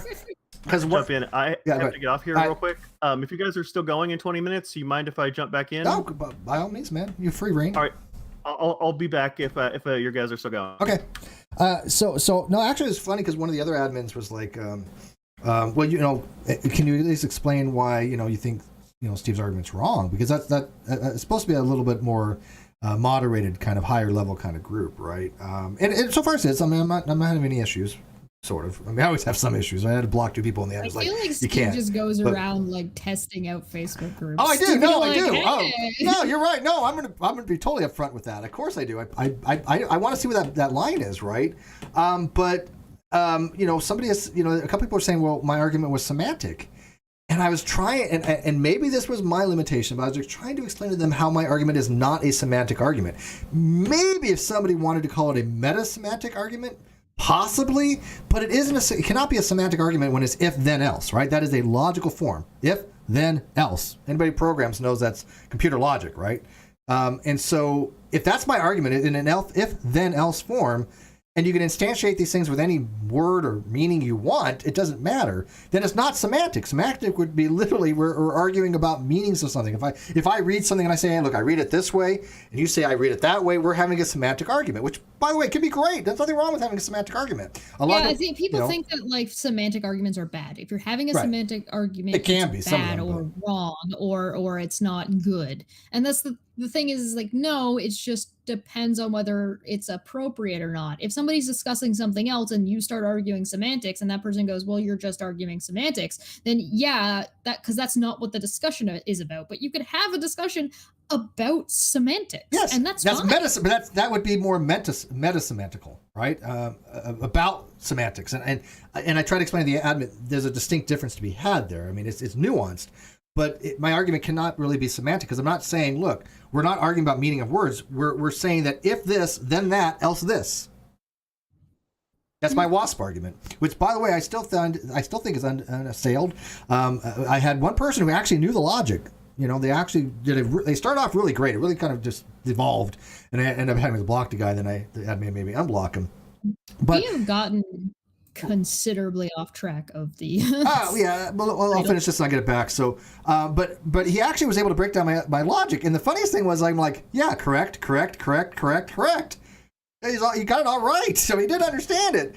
But then he said, "Oh, well, but then it's just your conclusion is just semantics." I'm like, "No, it's not. It's not a semantic thing. When I'm not quibbling, what the meaning of words are. I'm saying, look, if you allow a group to do this, you have to have this other group allowed to do the same thing. Else, that's special pleading. That's not have anything to do with semantics. It's a special pleading argument. It's what it is." And by the way, let me ask you guys in the live chat: do any of you guys take my WASP argument? Because you guys know it by heart by now. Do any of you find it semantical, or meta-semantical? Maybe that's fine. I can make a case. One in the chat if you think there's semantics in it. Two in the chat if you think not. Well, how about this? One if you think it's semantics. Two if you think it's meta-semantics. Three neither. There you go. How about that? Because I'm kind of curious. I want you guys' view on that. So going back to the topic, Tangelos asks, of course, we should want a God that is loving and just and has the characteristics of Jesus to exist. Why? Why? That would be my question. Why should we want that? Keep in mind that, like, Jesus had to be sacrificed without consent. I mean, now I'm gonna put on my non-believer hat for a second here. You know, that's what I am, but more of an atheist kind of hat for a second. Just like I can put on a theist hat, I can put on an atheist hat.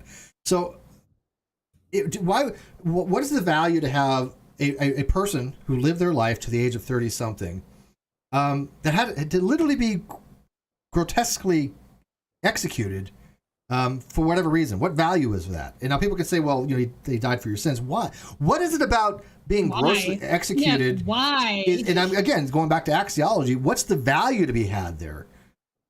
Right? I mean, that's what I have a hard time wrapping my head around. What is the value of being grossly executed as far as any kind of salvational thing? Why that? A world without God would be unjust. Why? I hate to be the bearer of bad news. Yeah, I don't see a correlation. But sometimes the bad guys win. Yeah, you don't live in a fairy tale. Even if you think that these people are going to suffer in hell forever for whatever crime you believe they committed or not, what is just about that? Well, that's not just. That's vengeful and cruel. As I said on Agree to Argue, and again, I don't remember the theologian I was talking to, but I asked him, and I don't even know if he responded, but because I don't think he did, but I asked, what makes you think that this universe owes us any kind of moral justice? Justice. Why we want justice as creatures, right? We as a social creature, we either want restorative justice or retributive justice, or some form of justice, right? We want either people to pay or we want to be made whole again. Or there's other types of justice, distributive justice, and some other types of justice as well. But for the most part, we want to see justice. But we can maybe project that onto a being called God that we think is the ultimate justice. But there's no onus for the universe to have any kind of justice. Why is there? The universe doesn't owe us anything. Right. And the thing is it's arrogant otherwise. It's completely arrogant to think any other way. I can't think of any other Nobody way. owes you shit. Yeah, I can't make. I mean, I would have to really sit down and think to myself, okay, if I want to make an argument of why I think the universe has some kind of ultimate justice, and we won't even have to call it God, I have to really think about how I would even go about that, because I don't think it does. And if it's okay, if wise and just is what you're going to impose upon this God, then like in what world is anything that goes on reasonable? Like how do you reconcile not only an eternal punishment, but an eternal something that would end up being boring as hell? Like even heaven doesn't sound that great. Well, I don't know if you ever watched the show the Good Place. Love that show. One of the best shows I've ever watched. I mean, just brilliant. It was all about philosophy. The writing was great. The acting was great. Love that show. But I hate to give any spoilers. If you haven't watched the show, turn off this for the next 1 minute. Tangelo is just preaching in the chat. They're not actually. That's Tangelo. I know. I've had a block on Tangelo on 4 different accounts on Facebook. But I'm gonna let him flow for a little while. He's kind of that's fine. He's kind of a harmless theist, you know. But I'm not really pointing it out to you. I'm more pointing it out to the people in chat and to himself. So, like, if you're not going to engage in the conversation, you're just preaching, and nobody's gonna care. Yeah, but nobody's gonna engage with you after that. Yeah, I don't really do much without Tangelo, but we'll let him fly for a little while. I'm not saying ban him or anything. The Good Place makes I mean, this was based upon a philosophical argument. I don't remember the person's name, but basically, look, if we live forever in heaven, eventually we're going to see all things, do all things, and be bored. Right? You don't even get to do that. There's no value at that point. 24/7 all the time. Well, yeah. I mean, at that point, again, it goes to our freedoms. But authoritarian as hell. It's pretty fascist, don't you think? But I mean, unless we have the ability, right? If God says, okay, you know, you have the ability to cease to exist at some point, because that's what kind of happens with the Good Place, even though there's no God involved per se. There's Janet, who I love. She's one of the best characters ever created. Love her acting. But you know, there's a point you got to say, look, after, you know, so long, I have to be able to have this stopped. And I think even as humans, why would you, if you lived your whole life with so much suffering and so much misery, eventually it's going to wear you down. People say, yeah, I'd love to live forever. And that sounds great as an idealistic kind of thing. But in practice, how many things are you going to see that are just horrific? How many people are you going to love that you've lost? I think that over time, to live a very, very, very, very long time, thousands of years, you would be so weighed down by despair. That's just personally how I would look at it. I just, it'd be hard not to. Well, I'd be curious. So you do have this idea so I'm going to put on my theist hat. Oh, this ought to be good. Cheshire is a theist back in those days. I'm putting on my evangelical born again Christian hat. Wait. You got to do the knock on the door, you know, or ding dong, whatever. Just you go to door. Ding dong. And say, okay, that wouldn't necessarily be a problem, because being so close to God directly provides that joy. There's no possibility that you would fall into despair. And I would also probably throw in that right now we're limited by our physiology. So you're limited by your brain's capacity and the hormones that are being created and destroyed by your body and your brain. And so those things are no longer in the equation. And by removing those things from the equation, the way I would probably approach it as a theist I would say that your soul is not bound by those constraints. And so because your soul is not bound by those constraints, you are not going to have to worry or be like, despair is not even going to be a possibility, because the only reason we despair is because we are physical beings existing on Earth, and we're separated from God. If that's the case, a lot of that would go to what's called substance dualism, where you have a mental state and your physical, and they are different states, not they're separate, right? I don't know if I tend more to what's called monistic substance monism, neutral monism, or what's called property dualism. I find both of them to be very plausible. Property dualism says there's one thing, there's a physical, that's it. However, in that physical, there's mental states and there's physical states. Okay, that'd be like emergence kind of thing, or what's called non-reductive physicalism, I think. But I'm okay with that, right? There's only the physical, but out of that physical brain state, then you have this mental construct that arises from it, which in and of itself is pretty amazing. After 13.8 billion years the universe has come around, it's only been the last couple million years there's been this conscious state that we have this mental construct. That's pretty impressive to me. But okay, so if we have a substance dualist where you can have the mind independent of the body of something like that, where they're just completely different physical things comprised of very different materials, and then you have you're in heaven for eternity. If you can't experience despair, then how can you experience joy? Because they say, well, you're going to be in heaven and everybody's going to be happy and joyful. A perpetual state of joyfulness seems kind of odd. Because you experienced it here. I'm not trying to make you thick. I'm just trying to fill the screen here. I know. I'm just teasing.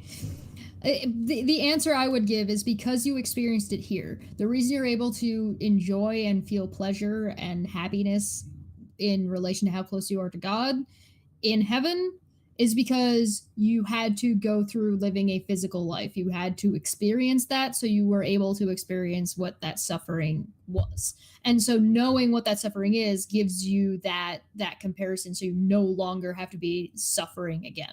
That's very okay. It's funny you mentioned that because it's very similar to what's called John Hick's soul building theodicy, where God kind of created man and wanted man to learn, and so build your soul up kind of thing, and experience these things. But the argument against that is, well, what is it to learn from one piece of misery, one more piece of being miserable, right? If we understand what misery is, why do we need so much of it? Why do I need this is the canonical way of looking at it. Why do I need to stub my toe one more time than I did? If I stub my toe in my life 49 times, what is there to gain by stubbing it the 50th time, right? I've already learned the lesson. My soul's already been built. If this was a best of all possible worlds, why is it that I've stubbed my toe the exact amount of times that I need to stub my toes to learn something, right?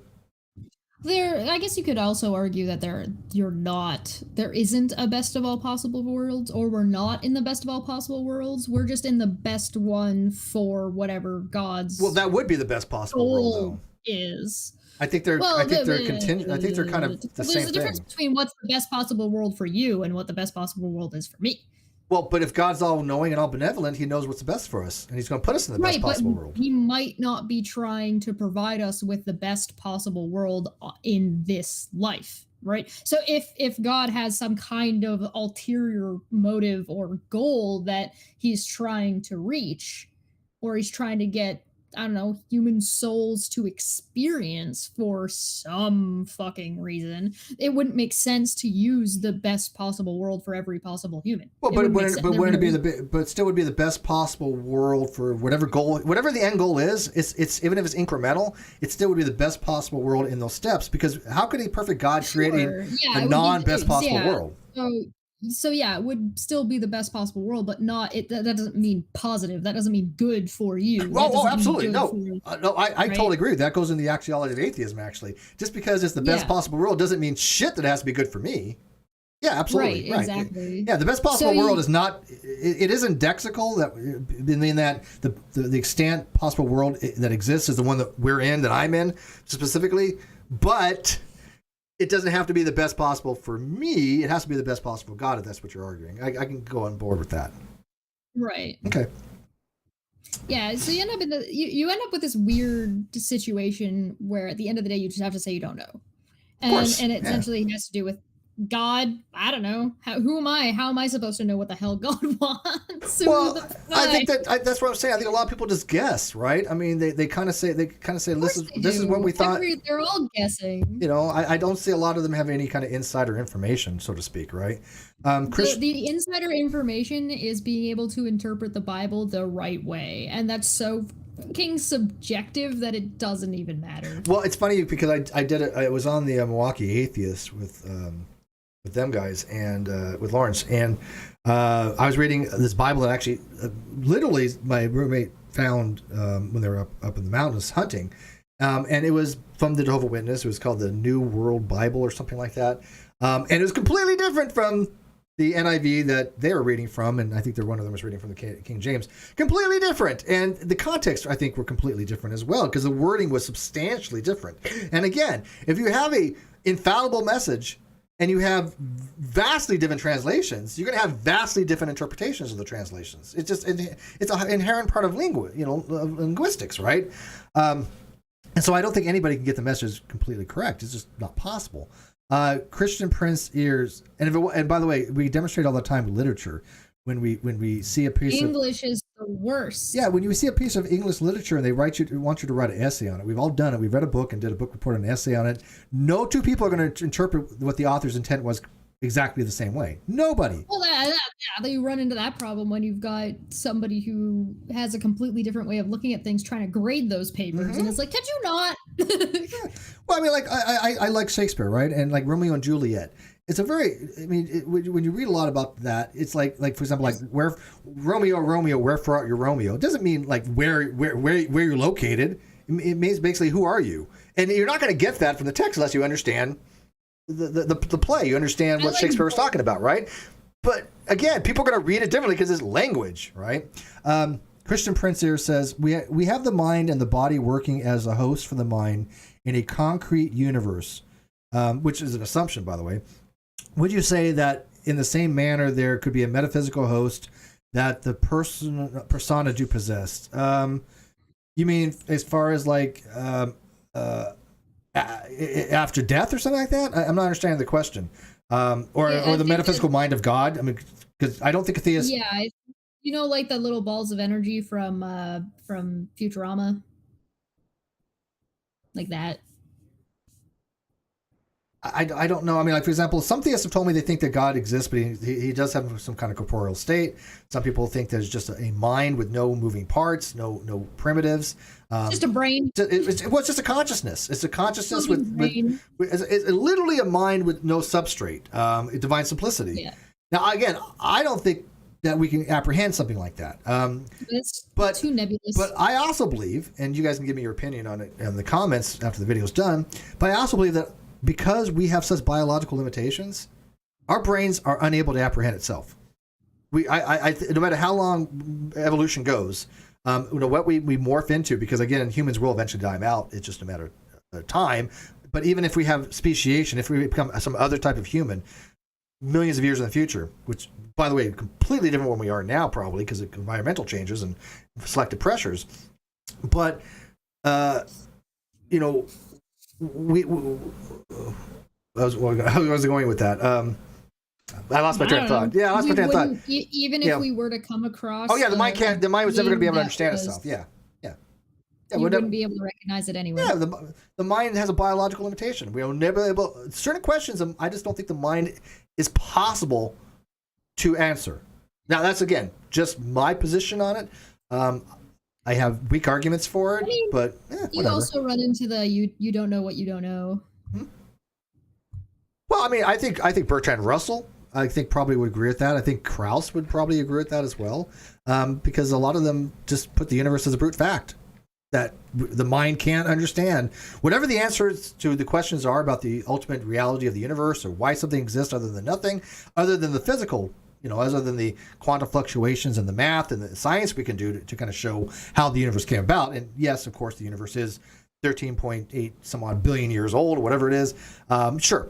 Totally agree with that. But as far as why we have quantum fluctuations, why there is something from nothing, or if there ever was good nothing, or why there's anything, these are questions that mind may not ever be able to explain. And I think some people just have thrown up their hands and said, yeah, it's a brute fact.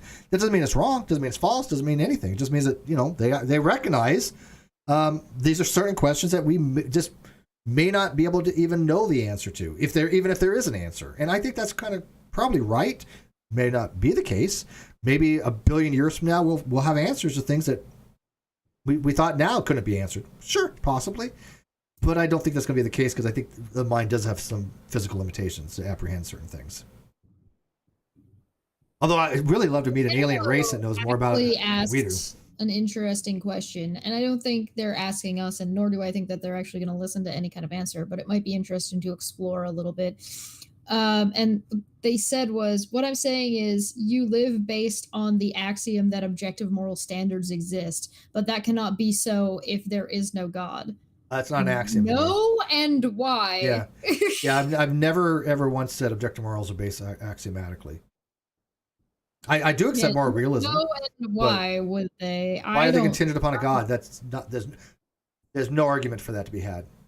Even very few exceptions. I'm pretty sure everything is subjective. Well, no, I think there's objective morality. I don't have an issue with that. But the problem is that even divine command theory that exists, that's based upon the fact that if God commands something to be the case, what is moral and what is permissible is your obedience to God, right? So being a good moral act is what you do that's obeying God's commandments. That's what makes it good. The obedience is what makes it good. But that's but hang on. But that's called ethical subjectivism. That's not even objective, right? But divine command theory is not objective morality. It's subjective morality.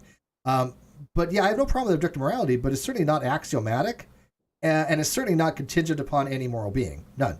Listen, if there is no objective moral standards, you can basically not criticize anyone for their wrongdoings. No. Completely incorrect. First Absolutely. Why not? First of all, people often confuse moral absolutism with moral objectivity, right? Moral objectivism. They're not the same thing. Okay. If you're a moral cognitivist, where you think that morals have facts to them, right? Both a subjectivist and an objectivist think there are moral facts. However, one thinks that these facts are basically just contingent upon the mind. They are subjective in your evaluation, and that no two people can look at the same thing and get the same results, right?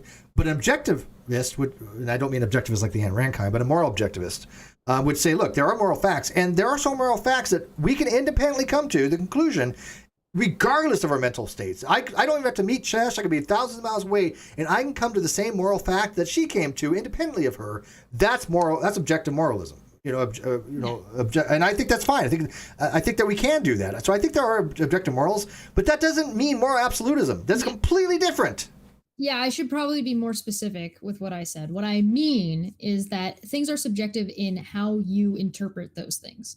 So if you think something is wrong, morally incorrect, like so Buddy steals a piece of bread and you're the one who was stolen from, or you are the person watching, or you're the one doing the stealing, or you're the person who benefited from that person stealing the bread.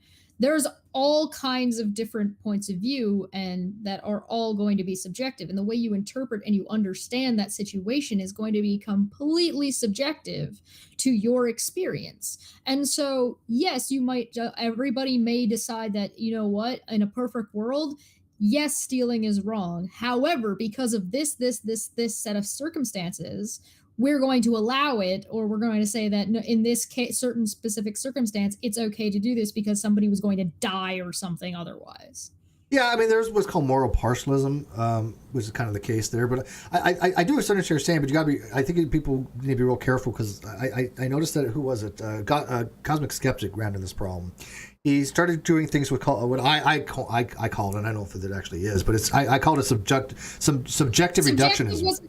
That's what it was. Subjective is not the right word. Yeah. The word I should be using is circumstantial.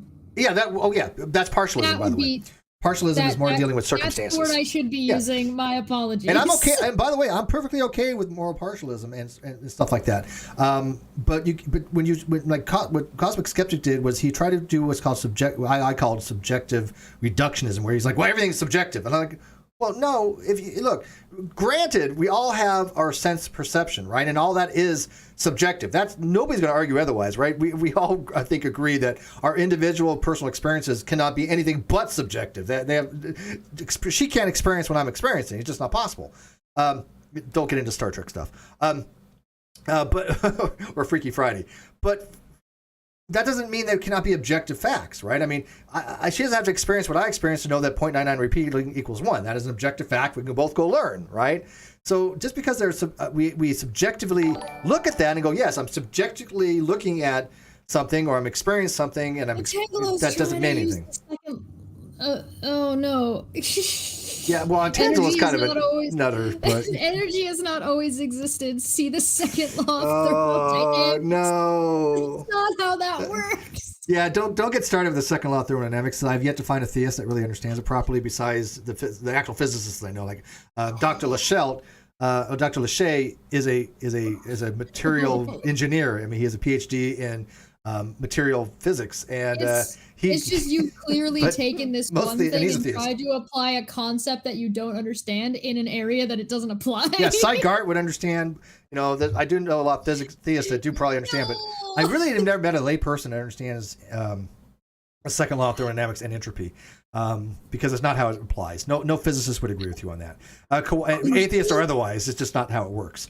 Kawasa 5001, that's actually a very good point. I also habitually mix up the uses of moral objectivism and moral absolutism, perhaps a stream. Yeah, I've talked about it before. Like, look, I contend to what's called moral universalism, which is kind of a watered down version of moral absolutism, because I don't really subscribe to moral absolutism, but I think moral universalism, that there's certain moral facts that that apply to basically every culture.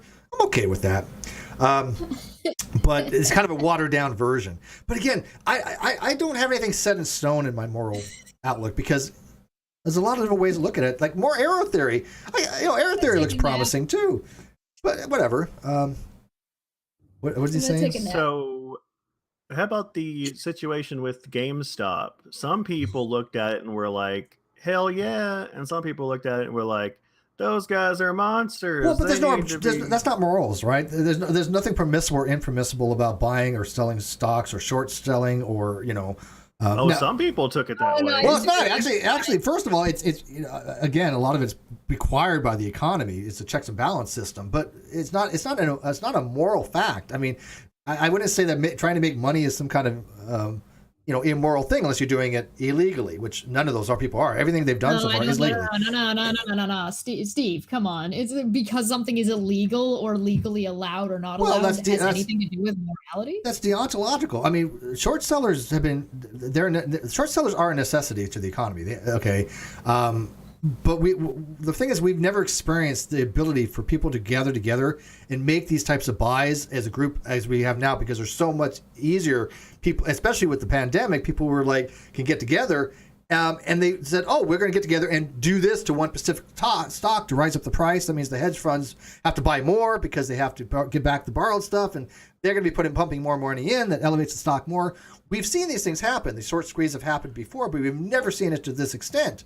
And then when you have Robinhood stopping the trades, that's the problem, because there's a legal case to be made for that they messed up there. But what I was specifically talking about, actually, it doesn't even go as deep enough as to know what's going on.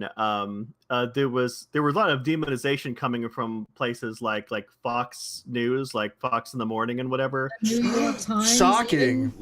Let's say that if you see something and you have like a gut reaction, you know nothing about the event, yet you have like a moral kind of judgment. Mm-hmm. Could you say that your moral position on something could change just depending on how much you know about it? Well, that's moral epistemology. How do we know what a moral fact is, and why do we moral fact is? But that goes into the question that somebody asked here: what is objective in morals? It means that people can learn about these morals and find these moral facts.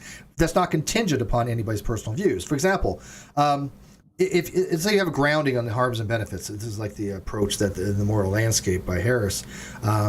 If you want to ground it in something like that, it is objectively immoral to harm people just for the sake of harming them. It's just an objective fact. We shouldn't harm people. If you're grounding it in harms and benefits, then you shouldn't harm people just for the sake of harming it. That is a moral fact that makes it impermissible. It's an objective moral fact in that case, in that framework. So that would essentially mean that the people on Reddit who are maliciously that's a good argument. I would probably say that what they're doing is malicious. Okay. Now, are they justified? Fair.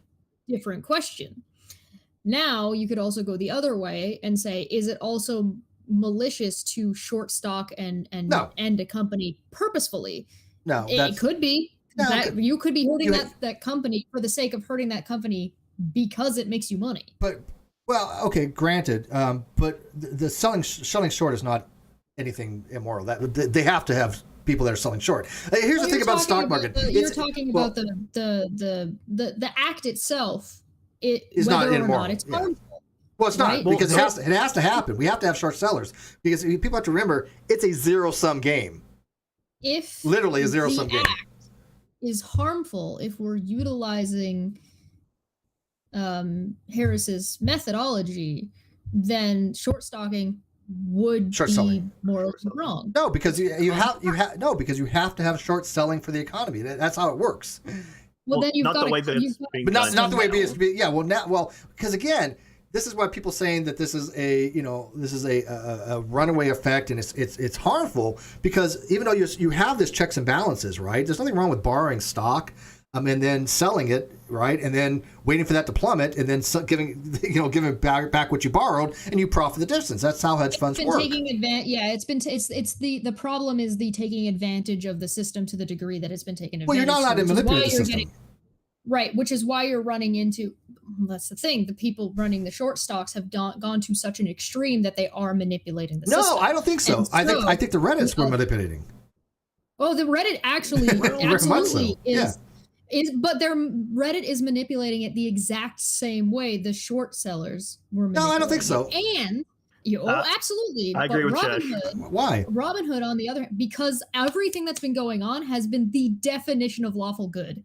They followed all of the rules the exact same way the rich people have been. Right, but here's the thing. Okay, let's say again, I'm not going to die on this hill, but let's say you're a hedge fund. Let's say you're a hedge funder, right? And you borrow some stock from a lender.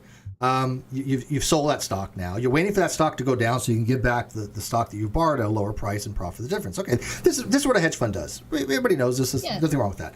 Now you have a group of Redditors come in and go, oh, look, we want to screw these hedge funders. So what we're going to do is we're going to buy this stock up. That's going to raise the price. So now instead of it crashing like they've gambled upon, again, the hedge funders are not manipulating anything. They're just banking on this. They're like, this is going to go under. They gambled and they gambled wrong. But they haven't manipulated anything at this point, right? There's no manipulation. Yeah, they have. Yes, they have. A bunch of them short-stocked it. But there's nothing wrong with that. That's not manipulation. By publicly announcing to everybody else to not buy this stock because we're doing this. Pretty much everybody leave it alone and let us make our money and leave it alone. Well, I don't know if they've done that, but the market. I mean, that's how it's always been played, and now that finally it's not being played that way, they're all crying foul. But here's the not happy that player 3 has entered the game. That's their problem. But here's the problem, though. Because the Redditors had, I don't know why we're talking about this show. It's a whole different show, but we'll make it a part 2. Because the Redditors have artificially inflated these prices, they're way overpriced. Now the hedge funders have to put in more money because they have to buy back the stock at a higher price because they borrowed these stocks, right? So they're pumping more money back in. What that does is now increase the values even higher. So there's a runaway effect. But the problem is, and this is the reality, that bubble is unsustainable. Look at the housing bubble in 2017. It will have to eventually burst. Somebody's going to get burned. It's either going to be the hedge funders, they're going to run out of money, and some other hedge fund is going to profit off of it, or it's going to be the people that got in the late of the game that bought the stocks later on. They're going to. So the people that got in early, and this is why people have called it a Ponzi scheme. Here's the thing, though, right? The Redditors' goal is not to make money. No, they're doing it maliciously.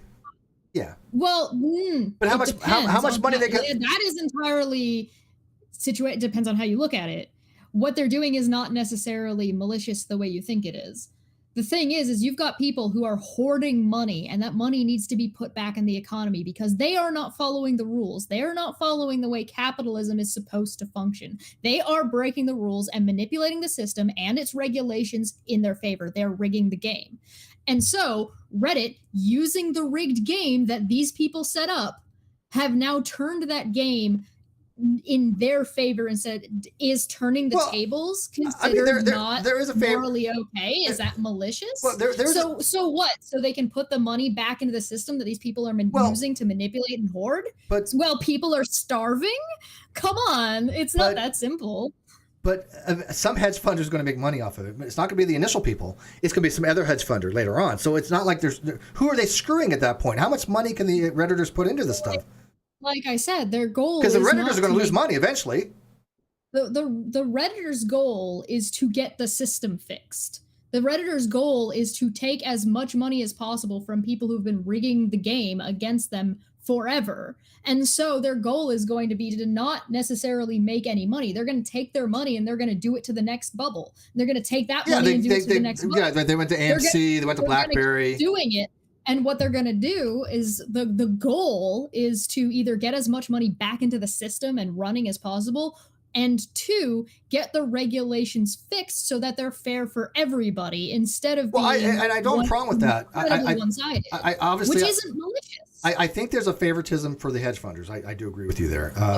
But I think that the changing of the regulations is more along the lines of, it's because the security commissioners have gotten involved with this, because I think it all boils down to Robinhood, because that app has allowed the average person to go in and they ruined it. They did exactly the Redditors gambled and the Redditors gambled. But they may have crossed the line when they stopped allowing trade. Yes. Okay, I'm sorry, but that was a bad move. They've already been sued before. That's not up to them to stop trade. Now, the NASDAQ and the Securities Commission, they can halt trading. If they think something is going wrong, they can halt trading. But if this application halted trading, now that's happening now is now they're allowing the hedge funders to continue, but the Redditors can't. That is unfair competition at that point. Correct. Robinhood owns a hedge fund. Well, that doesn't surprise me. But anyways, exactly. I want to get. The point was to expose this broken ass system for the way it was, and they played right into Reddit's hand. Reddit got exactly what the fuck they wanted. It was exposing bullshit. I want to table this because I love this discussion, and this is like a whole different conversation. But thanks, Mr. Serious. But I am going to get Ruif on the next one to come in and talk, because Ruif is he's a legit expert on this type of stuff. Yes. Get and I think he actually is pro hedge fund. I would love reach. Oh God, what's that guy's name? Hold on, I gotta find him. You gotta reach out to this guy. That narrows it down. I'm gonna pull up his name. Okay. He's the guy who does the Apple repairs. Louis Rossman. Oh yeah, I love him. I don't. Oh my God, get this guy on to have this discussion and talk about it, because that would be amazing. Do you guys? I don't even ask this, but I'm going anyways. Do you guys want a part 2 on this, and we'll get Ruhif in there? That's probably we'll have more of a round table, because I think Ruhif is on the position that he's for the hedge funders. And by the way, this is a great question about morality, right? Because I think Cheshire, has made some valid points. Who is moral in this situation, the Redditors or the hedge funds managers, or did or neither, or neither, a little bit of column A, a little bit of column B, or again, here's the thing, and this is undeniable, Chesh. Because it's a zero-sum game, somebody's going to lose money, and lots of it, billions of dollars. Oh, absolutely. There's no getting out of that in the market. It's just how it works. Here's the thing: when everybody at the table is gambling, somebody loses. Okay, so we'll put it this way: I'm gonna make a blackjack analogy. If you've got the hedge funders playing blackjack and they own the dealer, then they've got a rigged game in their favor. But now another person has joined the table that is fucking with the game, because they're playing by the same rules. They're playing by all the blackjack rules, but they've won a couple of hands now. I agree with you on that. I think there is a slight rig to the system, and I think that exactly what you said is exactly as I understand what the Redditors are trying to do. I agree with you wholeheartedly on that. That is their intent, to get things changed to be a little more fair, and I don't have an issue with that. We'll call it white hat malicious compliance, as somebody had kind of put it is white hatting kind of thing. What it is this is what you get when you take a lawful good person who knows that the system is not good. The system is not fair. You're a lawful good person living in a lawful evil society, and you want to change the rules to benefit everybody else in the society. But because you're a lawful good, you're going to follow the rules. So you follow the rules to make change to those rules, so that way the rules become good instead of being evil. Would you say, though, because we've never experienced anything like this to this degree in the market before, there's been similar short squeezes. And by the way, there was called a short squeeze, where you borrow the money, you borrow the stocks, and then you hope that the stocks go down so you can give back at a lower price. But if they don't, you've got to keep buying more stocks to pay your things back. Okay, especially if your lender gives you a margin call and you don't have enough security and cash to cover what you have a problem. They'll ask they want their money. And so there's also what's called a gamma squeeze, where you can do the same thing with options, right? You can borrow options and do the same thing. These I are think GameStop's fucked either way. GameStop doesn't win. well, here's the thing with GameStop. GameStop doesn't give a shit one way or another. They don't make money off the stocks. That's not of interest to them. They're really, right? What they made the money, as Ruth pointed out, they make it on the IPO, the initial public offering. They make it on that. They make it on options and other things. But whether the stock's overly inflated right now at $400 or $300 as compared to what it was like 10, that doesn't do them any good. It's not real money at that point. It's artificially inflated. It's not like all of a sudden the company has this millions of dollars of worth, because here's the thing with the stock market, but people don't realize you can only sell a stock if somebody wants to buy it. Okay, I mean, so if you got so high and people are like, oh, I'm not buying that at that price anymore, you're stuck with that stock. And then of course the bubble's going to eventually burst.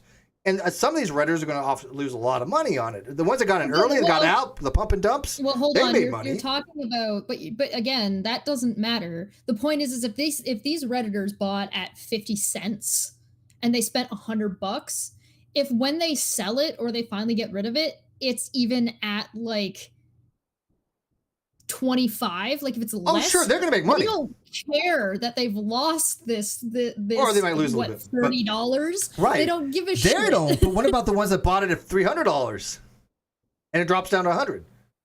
You've missed the goal, right? Yeah, right. That's the thing with pump and dumps. You don't know where to get That's out. the point. This is that's it's still a form of gambling in some to, ways, you know. But the point isn't to get out. The Redditor's goal is not to make money. That's why it's changing the game. But here's the thing: they first of all, they still have to put money into the system, because the hedge funders are causing the prices to go up because they have to buy the stock to cover their margin call or cover borrowing the stock. It's a runaway effect. Somebody's going to run out of money eventually. It is literally unsustainable, and because we've never seen about anything like this before, we don't know how. We don't know how it's going to affect other companies. We don't know how it's going to affect everybody as a whole. It's going to have rippling effects. This has forever changed the way the stock market is going to operate. I think there's going to be some major changes. Which means the Redditors already won. If that's their goal in that regard, then that's quite possible. But it might have very detrimental effects. We don't know. I don't think anybody can predict. There's models out there. People have been saying this might happen or this might happen, but nobody knows. I wouldn't be surprised to see this happen. This is going to be my little theory crafting. Okay. About all right, let's do the theory crafting and then kind of move on. I'm willing to. My thought process is that what may happen is that they are going to wait until GameStop reaches a certain amount. Then they're all going to come out everybody's going to leave at the same time and sell all that stock back to those people. If somebody wants to buy it. Those people they're going to have to. They bet negative. Well, they're stuck in a place where they have to pay that back. Oh, you're talking about the hedge funders have to buy it. They have to buy something. Yeah, so they're going to sell it back to the hedge funders at such a marked up price now that they're going to take that money and then they're going to do it again, but they're going to have more resources to do it with, because they're going to have that money and they're going to go after the next bubble and the next bubble, and they're going to keep doing the same thing over and over again as a group until there's changes that are made, or until something happens. Either they completely crash and destroy the market, or the market is now actually open and free to everyone. All right, that's one possibility. The other possibility, and that's what I think that their goal is. And so if that's their goal, I think that's what they're probably the other possibility is that these stocks get so artificially inflated that the Redditors just they either like you said, they're going to have to dump it or hold on to it. And they're going to be devalued. I mean, obviously these are diluted to shit anyways. But eventually, those shares have to come back down.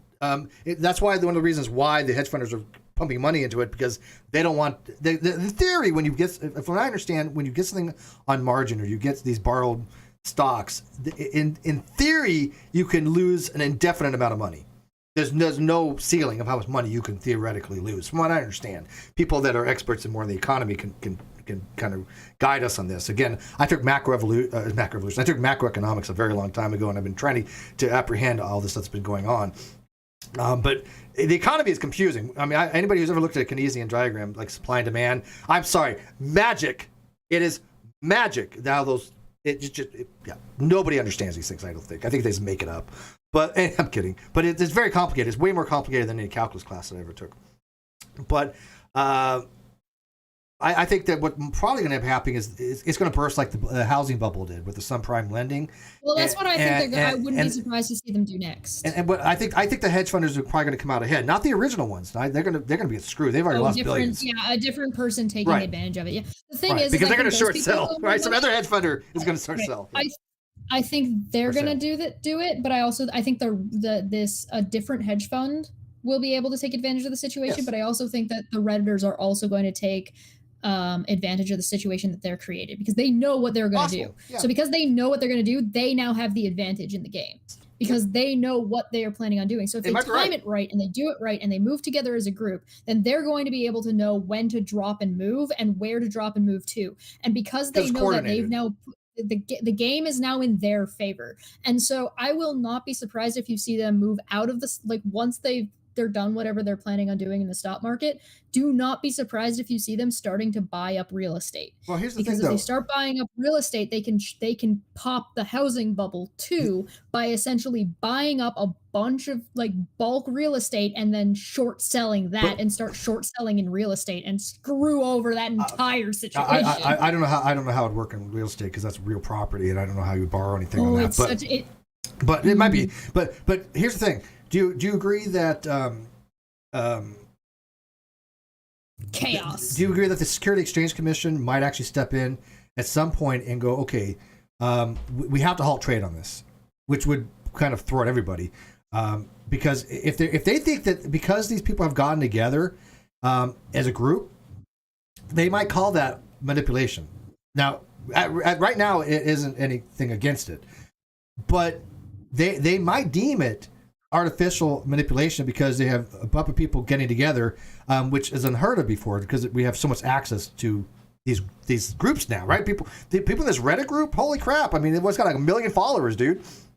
A lot. So that's a huge think coordinated in order effort. I think it's something. In order for something to be defined as manipulation, you have to have people buying and selling Yes. in a group, but they're not selling. Yeah, and they're the buying SEC and holding. Right, and the SEC might have a problem with that. Kawasi says for 5,000 wants, Twitter, oh, look, Steve supports rich hedge funds and short sellers and hates Reddit activism. No, I like If both. you make- I think both are required, but again, we don't know the ramifications of this. It is so out of control. It's in control. It's just not in control by the same people anymore. We'll see who. We'll see who. So look, somebody's going to win, somebody's going to lose, and eventually we're going to see who it is. It's just a matter of time. The thing is that if these people, if you try and call it manipulation, you then have to treat rich people the same way. So when you have 4 or 5 of them with a percentage amount of money, where do you draw that line? And on top of it, where do you draw the line of somebody who has 1 million followers saying like, listen, I'm not giving advice, but I'm going to tell you what I'm doing. And so at what point can you possibly count that as manipulation? Are you just not allowed to tell anybody what you're doing? Does that then turn the stock market into a place that's completely secret and nobody knows what anybody's doing at all? Because that's not free and open trade. Well, insider trading has always been a little bit of a subjective thing, has it not? Exactly. So where do you draw that line? Are you gonna, the rich people are allowed to work together and buy whatever they're gonna buy and manipulate the system that way? That's okay. But Redditors doing it, not okay. Well, yeah. Well, the whole thing is the hedge funders obviously have abilities through the broker to do all this stuff, and the day traders are using an app a 6-year-old can use. I'm just saying, you can't if they try to come in and say, hey, listen, we're going to halt trading on this and then only affect the Redditors, they're fucked. I just want everybody to keep notice that this is just like one loophole that a group of Redditors found. Like, a lot of people now know there are loopholes that a group of Redditors have found. Yeah, I'm sure there are a lot of people now looking and scouring for loopholes as we speak. Yeah. So of who course. knows how many loopholes are going to be found in a month or 2 months or 3 months? It's not just like loopholes; it's playing the system. For example, I don't know if you guys know how Rufus actually made his money. It's a rigged system. Yeah. Do you guys actually know the technical details of how he made it? Like how he got rich? Yeah. No, Okay. I know some. Because he used the system. He did what's called high frequency trading, and what he did, because he's a computer genius, he has large server farms. He's got large amounts of computer systems, and he developed software with a bunch of other people. This is all public knowledge, by the way. He developed software that would cut the latency time, or the trade time, the transmission to receiving time. So when you put a call in, right, you put a bid in or something like that, it's almost instantaneous. He's shaving off milliseconds. So he's getting these things in before anybody else. So whoever had the bigger, badder system had the ability to get in first, then get out and make money off these transactions, right? Because he had a better system. He played within the system. Now, people may know, again, this is all public information. He was just like the Redditors. A company went after them and tried to sue him because they thought he was using proprietary software that he had gotten while working with them. Court case was found that it wasn't the case. It was all his. He said he made money off that. I mean, so he did really well, but he played within the system, right? Yeah. And a lot of people didn't like that because, here's wait a minute, this guy has an advantage because he had computer skills and he had computers that can do these high frequency trades. Well, yeah, but that's the system, right? Yeah. So I can't fault him for that, right? Same thing as the Redditors. Similar to the Redditors, yeah. Well, by the way, I love to ask Ruth these questions because I know he agrees with me. There has to be some kind of hedge funds. But if the hedge funders are playing by the rules and the Redditors are playing by the rules, where's the fault? Except for the system. The fault is the hedge funders and corporations and billionaires who have rigged the system and changed the rules that makes it easier for them to have the game be in their favor. They've rigged it so it's in their favor. And so because that's the problem, right? So it's not a problem that whether or not both people are playing by the rules now, it's that the rules were broken to begin with because these people broke the rules. They changed the game. They changed the rules of the game to play. Who actually rigged it?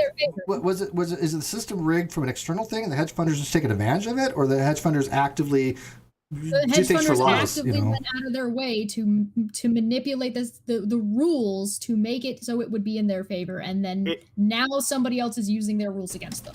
It's not like the Redditors had to hack to find out who these people were short selling. Like, it is a public known thing because they want everybody to know to leave the stock alone. We're going to short sell it. We need this stock to go down. Leave them alone because we need to make our money. That's how it's rigged. That's how it's played. Everybody knows the rules. Yeah, I've heard that as well. And that's why that's why they were able to play it against them, because there was no block to protect them from anybody playing it against them. I put you on screen, by the way, because you. Wow, look at me. He's so pretty. I was watching some Twitter things. Twitter things have the funniest things. But did you watch this one tweet where it was somehow this black guy was saying something along the lines of, what would you do if I robbed you or something like that? And this really kind of buff white guy was he's like, well, I'd be trying to explain to the priest why this pretty, why are you so pretty man tried to rob me? He's like, how would you be trying to the priest? Well, this really pretty man robbed me. He's like, why are you so pretty? I'm like, yeah, this guy actually was pretty pretty. I was like, man, that's fucking hilarious. Yeah, how would you describe him to the police? Oh man, he was pretty. What is it? The photogenic convict. Yeah, it's very similar, right? Yeah. The way it was just, I love those Reddit things. The creativity is off the fucking charts, man. You know the rules. And so yeah, but I don't know what rules, who created what rules for the securities. The point is that there were securities initially put in, and they've been slowly whittled away. Sure. And they've been slowly whittled away by the hedge funders that are trying to play the game in their favor. The only thing I could definitely say is, if I'm going to make a judgment call, is that, and look who's joining. I do think that I do think there was a severe mistake. I'll fix the screen here in a second. When Robin Hood decided to limit trades, I don't know what the hell they were thinking. That put them up for a lot of liability. Right into Reddit's hands. Yeah. Reddit was going, we're going to take you to court over this. This is bullshit, because now the hedge funders. Well, yeah, because the hedge funders they were still allowed to through the through their own brokers and stuff like that. So that gave them an unfair advantage. But anyways, what do you? So the question on the table is Ruf, is who's the moral people here? Is it the Redditors, the hedge funders, nobody, both? Because as Chess argues, the Redditors are trying to change the way that the system is. They're saying that the hedge funders had unfair advantage. I think we all agree that hedge funds are necessary for the system. I don't think that's even the issue right now. Yeah, that's not in question. The problem has been like the extreme use and the there's a word that I'm not thinking of right now, but in the system. Yeah, exactly. Also, before we get into that, how are you? How have you been? I know. I'm good. Talking about pretty man. You're so pretty, Ruf. Can I say that? I'm sweaty and fucked up. I just got back from the gym. I know, you were telling me he's getting all beef and buffed up and stuff. Beefcake. Yeah. So I have no issue with what Reddit did and no issue really with what the hedge funds have done. There's actually a quote of mine in the media where I was asked to comment about high frequency trading and that sort of stuff. And I basically said, everyone is in the market to make money, whether it's your mum and dad investors who take like a long-term investment strategy, or high frequency trading firms or hedge funds. They're all in the market to make money. As long as they do it within the rules, what's the problem? And I said, there's no moral reason for why a mum and dad's investor strategy necessarily takes precedence over some hedge fund or some other companies. And that's what I was explaining to them, because I explained to them how your high frequency trading worked, and people were probably bitching, hey, this guy is has some kind of unfair advantage because he has the ability to cut microseconds off. But you were working with a system; you did nothing wrong. Yeah, that's why I said like the fault is not the hedge funders. Like these particular hedge funders, the fault falls on the regulation that didn't do its job and didn't happen the way it was supposed to. It's the hedge funders and billionaires of the past, not the present, who made those changes and pushed for those changes in legislation to game it in their favor. And it's not even the hedge funds that are at fault. So these situations would not happen if there was no stock lending, right? So if you weren't able to go and borrow stock, you can't short sell. So the people that ultimately are responsible are the people that are making the most noise. It's the big 401k kind of companies that actually hold all this stock on behalf of the mum and dad investors, but they then go and lend it out to the hedge funds to sell. Well, but how is that any different than a bank loaning money to people? It's not. Short selling is also necessary. I mean, it's really not, because them loaning it out, they're going to make money. They're going to make money off the trades, commissions, interest, and all the other stuff. And but the thing is, the brokers, they're kind of, if correct me if I'm wrong, but they're kind of set. They're not going to lose either way, because if they don't have any risk. Yeah, they have no risk, right? Because the hedge funder is going to borrow it. If the thing tanks, right, as they expected, they just buy it lower and they give back the stock that they borrowed, and everybody's happy.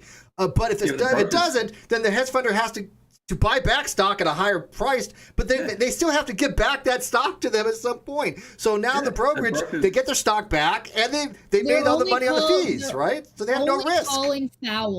They're only calling foul because they used to be the only ones at the table, and now they're no longer the only ones at the table. And so now they're calling foul, being like, "Oh, but you're not allowed to play. Only I'm allowed to play." So Ruf, what do you think? I said nobody touched the stock.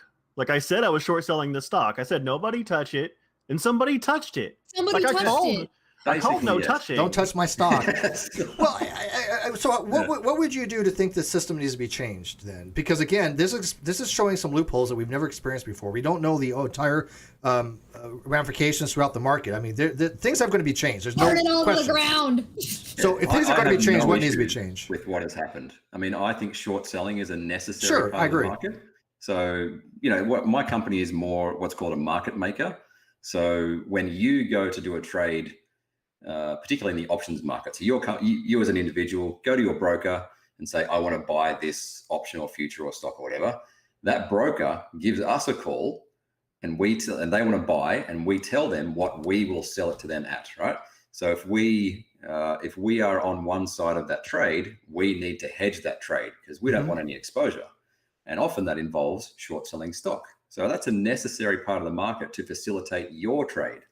So short selling, completely fine with. What happens when what happens is this? It's like they know people are somehow, they know people have expected the stock to drop. They know hedge funders are going to invest a large amount of money in it, and they say, look, we're going to actively try to screw this by artificially driving the stock up by buying stock, making it way overvalued. It's rules? there are not saying moral otherwise. issues around that. Are there moral issues in inflating the value of a stock? That's my question. It's a hard question. I mean the whole it's both, right? Are there moral issues when it comes to manipulation, right? So insider trading, obviously, if you have insider information, that's obviously immoral. Yeah. And but if you're out there going, oh, let's collectively buy this stock for no fucking reason. Could the SEC? You could also say the same thing in the other way. Is there a moral issue when it comes to working as a group or working together to falsely drop the price? I don't know if hedge funders are allowed to do that. It's secretive collusion or not. If a bunch of hedge funds or whatever put out a statement saying, I'm going short this stock. My stock. Yeah. No, not don't touch it, but I'm going short, and then some other massive hedge fund goes, I'm going short. No problem with that. They're just saying this is my position. Yeah, that's fine. But they can't artificially manipulate it though, right? Because I mean, all the hedge funders doing is basically saying, we think this thing is going to stop, tank, right? We think it's going to go down. But I don't see them doing anything to actually make the stock go down. They're just stating their position. But that's they're stating their position influences the market. I'm not going to deny that. I'm not going to deny that. That absolutely. But is that but the same way that the Redditors do. But isn't that a necessary evil? If you got one Redditor saying, hey, listen, I'm going to buy this for these reasons, and a bunch of people are like, that's good reasoning, and I like it. No, I agree. Look, I think we're on the same page. No reason at all.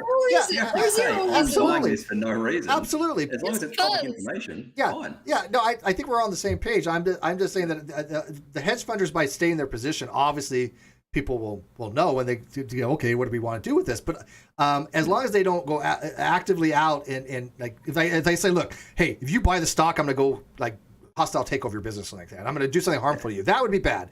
But do you think that the SEC fake information out or something like that? Yeah, false statements, false. Yeah, anytime you release false information about your company, that's going to have problems. But do you think that the SEC will have to put eventually some kind of regulation on the amount of trade going on? Because if these things are so overpriced, it's up to the regulatory commission and the NASDAQ to say, look, we are halting trade. It's not up to Robinhood. There's a problem with betting against over 140% of a stock's value of the short, right? So you're basically forcing that stock down by doing something like that. And so when a group of people, or when a lot of hedge funders do it all at once, and they basically shortchange the hell out of this company, you're affecting people's jobs, you're affecting people's work, you're affecting there's more going on with it than just the I make money. And if you look at it in a narrow scope versus a broader scope, then there's nobody's breaking any rules. As long as everybody agrees to play the game by these rules, then there is zero moral any problem. However, when you start broadening the scope of what you're talking about, now you start having to look at how is this affecting things down the line?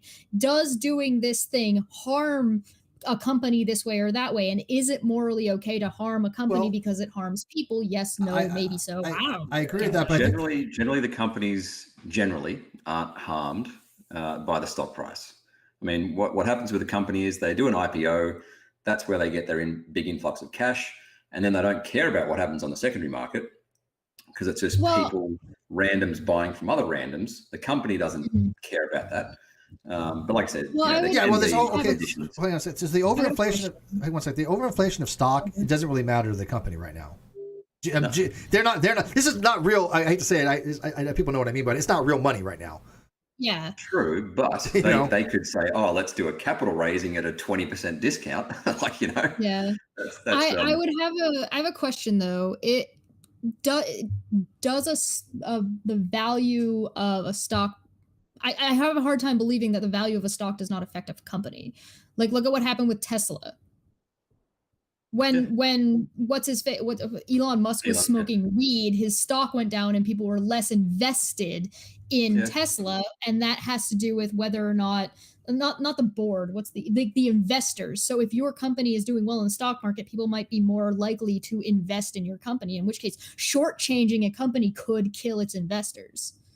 I mean, the guy smoking pot on a live stream, right, is an irrational trading decision to go and short Tesla on that. Well, sure, absolutely. Yeah. But like I'm talking about, like its stock did drop, but there was also something to be said for when companies offer stock markets or shares as part of their payment and retirement plans for their they're going to have employees. less value.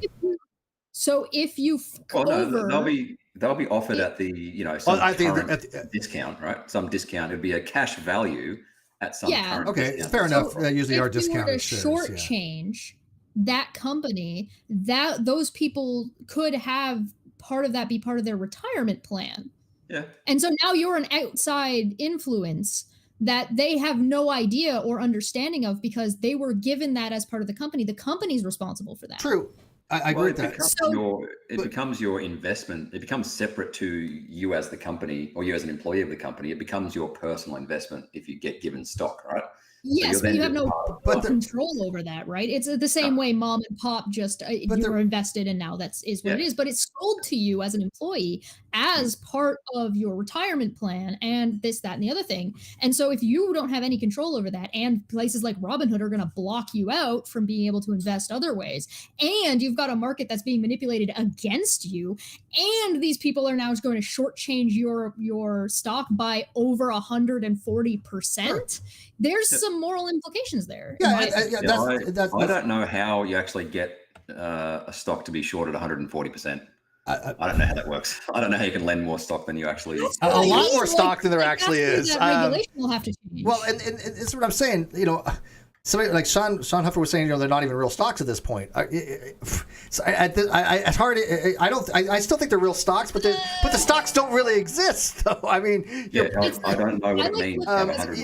Because if you only have a certain amount of offering at the beginning, those are the only stocks that are available, right, at the IPO.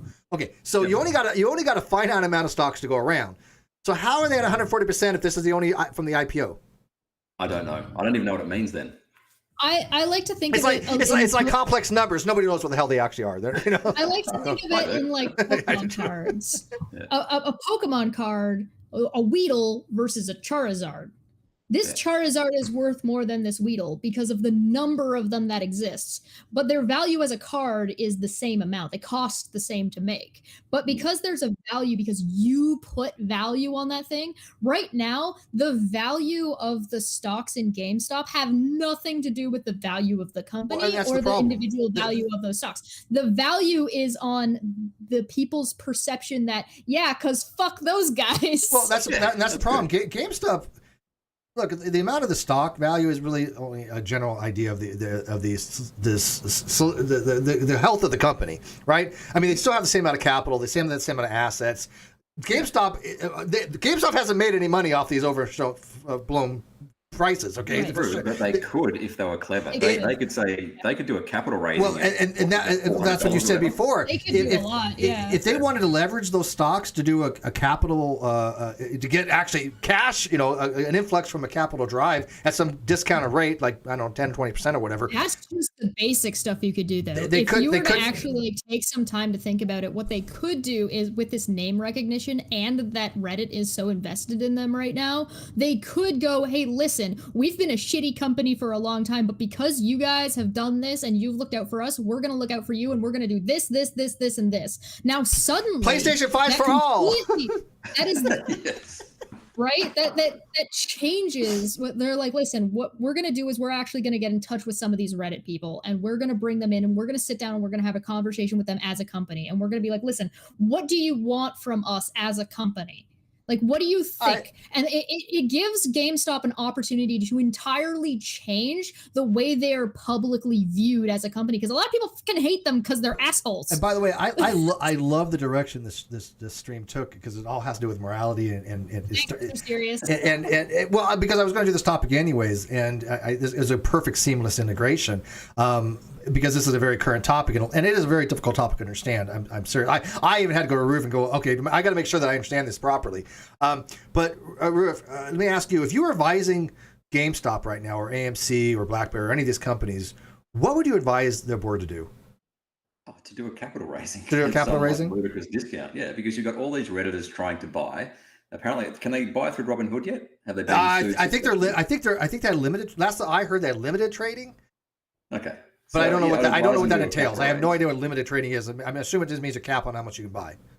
Yeah, you do a capital raise, get some actual cash influx into the company, and then use it to help the company make, and then use it to finance something for the company and make money. Yeah, and actually, because prior to this, the company was objectively shit according to the hedge funds. Yeah, they were expected to tank. They were not doing well. So if they get a massive influx of cash, then it may actually make the current market cap valid. If they get an influx of cash. So let me try to wrap my head around this, because again, these are complicated type things. It says, let's say the GameStop, started here, it's up here, and it went down a little bit. So let's say it's in this area. You're saying do a capital drive to raise the company to where it's actually worth the shares that it's valued at. Well, or at least somewhere in the middle.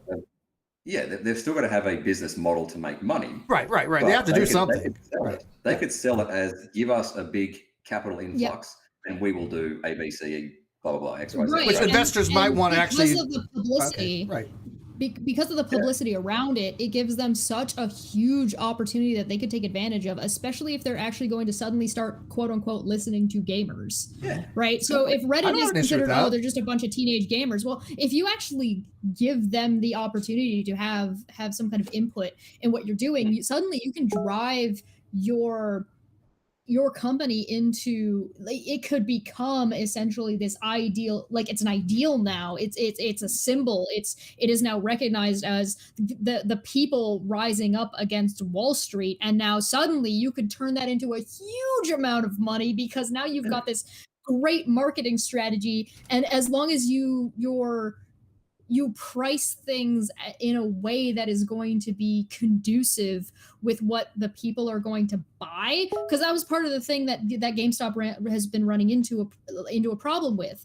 They're trying to sell more and more obsolete systems and physical copies of games. But if they were to change that, and they were to change the direction of the company, which is, they've been given a golden opportunity to do that, almost no company gets when they start dealing with obsolete systems, they could very well be worth but they have to reposition themselves, though. That's the problem. They need a whole reposition of the company. They could make their own self-fulfilling prophecy, and they could sell it. Like the institutions aren't going to buy that. There'll be a whole bunch of Redditors that will buy it and give them money at what they see as a discount to the current stock price. Yeah. And so why don't they do a capital raise from the Redditors? Yeah. Well, they kind of have to offer it to everyone. But, obviously it has to be offered to everybody. But I mean, the Redditors probably will be the ones giving the money. Yes. Okay. The big institutions will maintain that it's a shit company. Of course. Well, the hedge funders want that. The only way the hedge funders right now can make money if it tanks. They literally cannot come out ahead if the prices don't go down. There's no way to, because they borrow this. They have to give these shares back at some point. Yeah, it's like what happened. Did I tell you the Porsche Volkswagen story? Yeah. I by the way, I read about that story, and I know of your quote. By the way, I read your quote. Obviously, yes, GameStop becomes the company of the people, and I'm going to flip my shit. All right, but anyways, guys, I have to wrap this up. My daughter's on her way over. We're gonna have part two. One question. Yeah. I got 15 minutes. She's gonna be over, but go ahead. Okay. I need to do a little bit of victim blaming real quick, but I have to ask you a question, Ruhif. Yep. In what, like 140%, how much is on them that they made such a crazy bet? It's all on them. If they've taken a position on the market, that's entirely their risk. Well, you know about So- the hedge funders, because that's all it is risk. I mean, that they have an infinite amount of risk. If you go and buy shares, the risk I is on mean, you. theoretically, a hedge fund can lose every dime they ever have because there's no Well, cap on the loss. More. When the You game can- Or is even more than what they have. Yeah, more than what they have. Well, and that's why they have to What- keep buying. I mean, they have to put some kind. If you get a margin call, what do you do? Okay, what do you do if you have you're this much, and there's a margin call, and you're only up to this amount. You're not enough to cover your bet. What do you do? Put up some more capital. But what if you can't? I mean, if you can't, then what happens to your company? What happens to your hedge fund? You just go. You die. You die, and then but then is the broker out? Anything? Well, most of these hedge funds don't have a broker as such. They're on their own broker. Okay. So essentially, they're betting that they can have unlimited potential losses, or more than what they have. You don't short a stock. If you short a stock, technically it can go to infinity, right? Right. Exactly. Because situation. Yeah. So is that with every company though? Every time they have a short thing, they theoretically can lose a lot of money. So I mean, it's high risk, high reward kind of stuff. I would imagine. And Reddit's going to follow them around.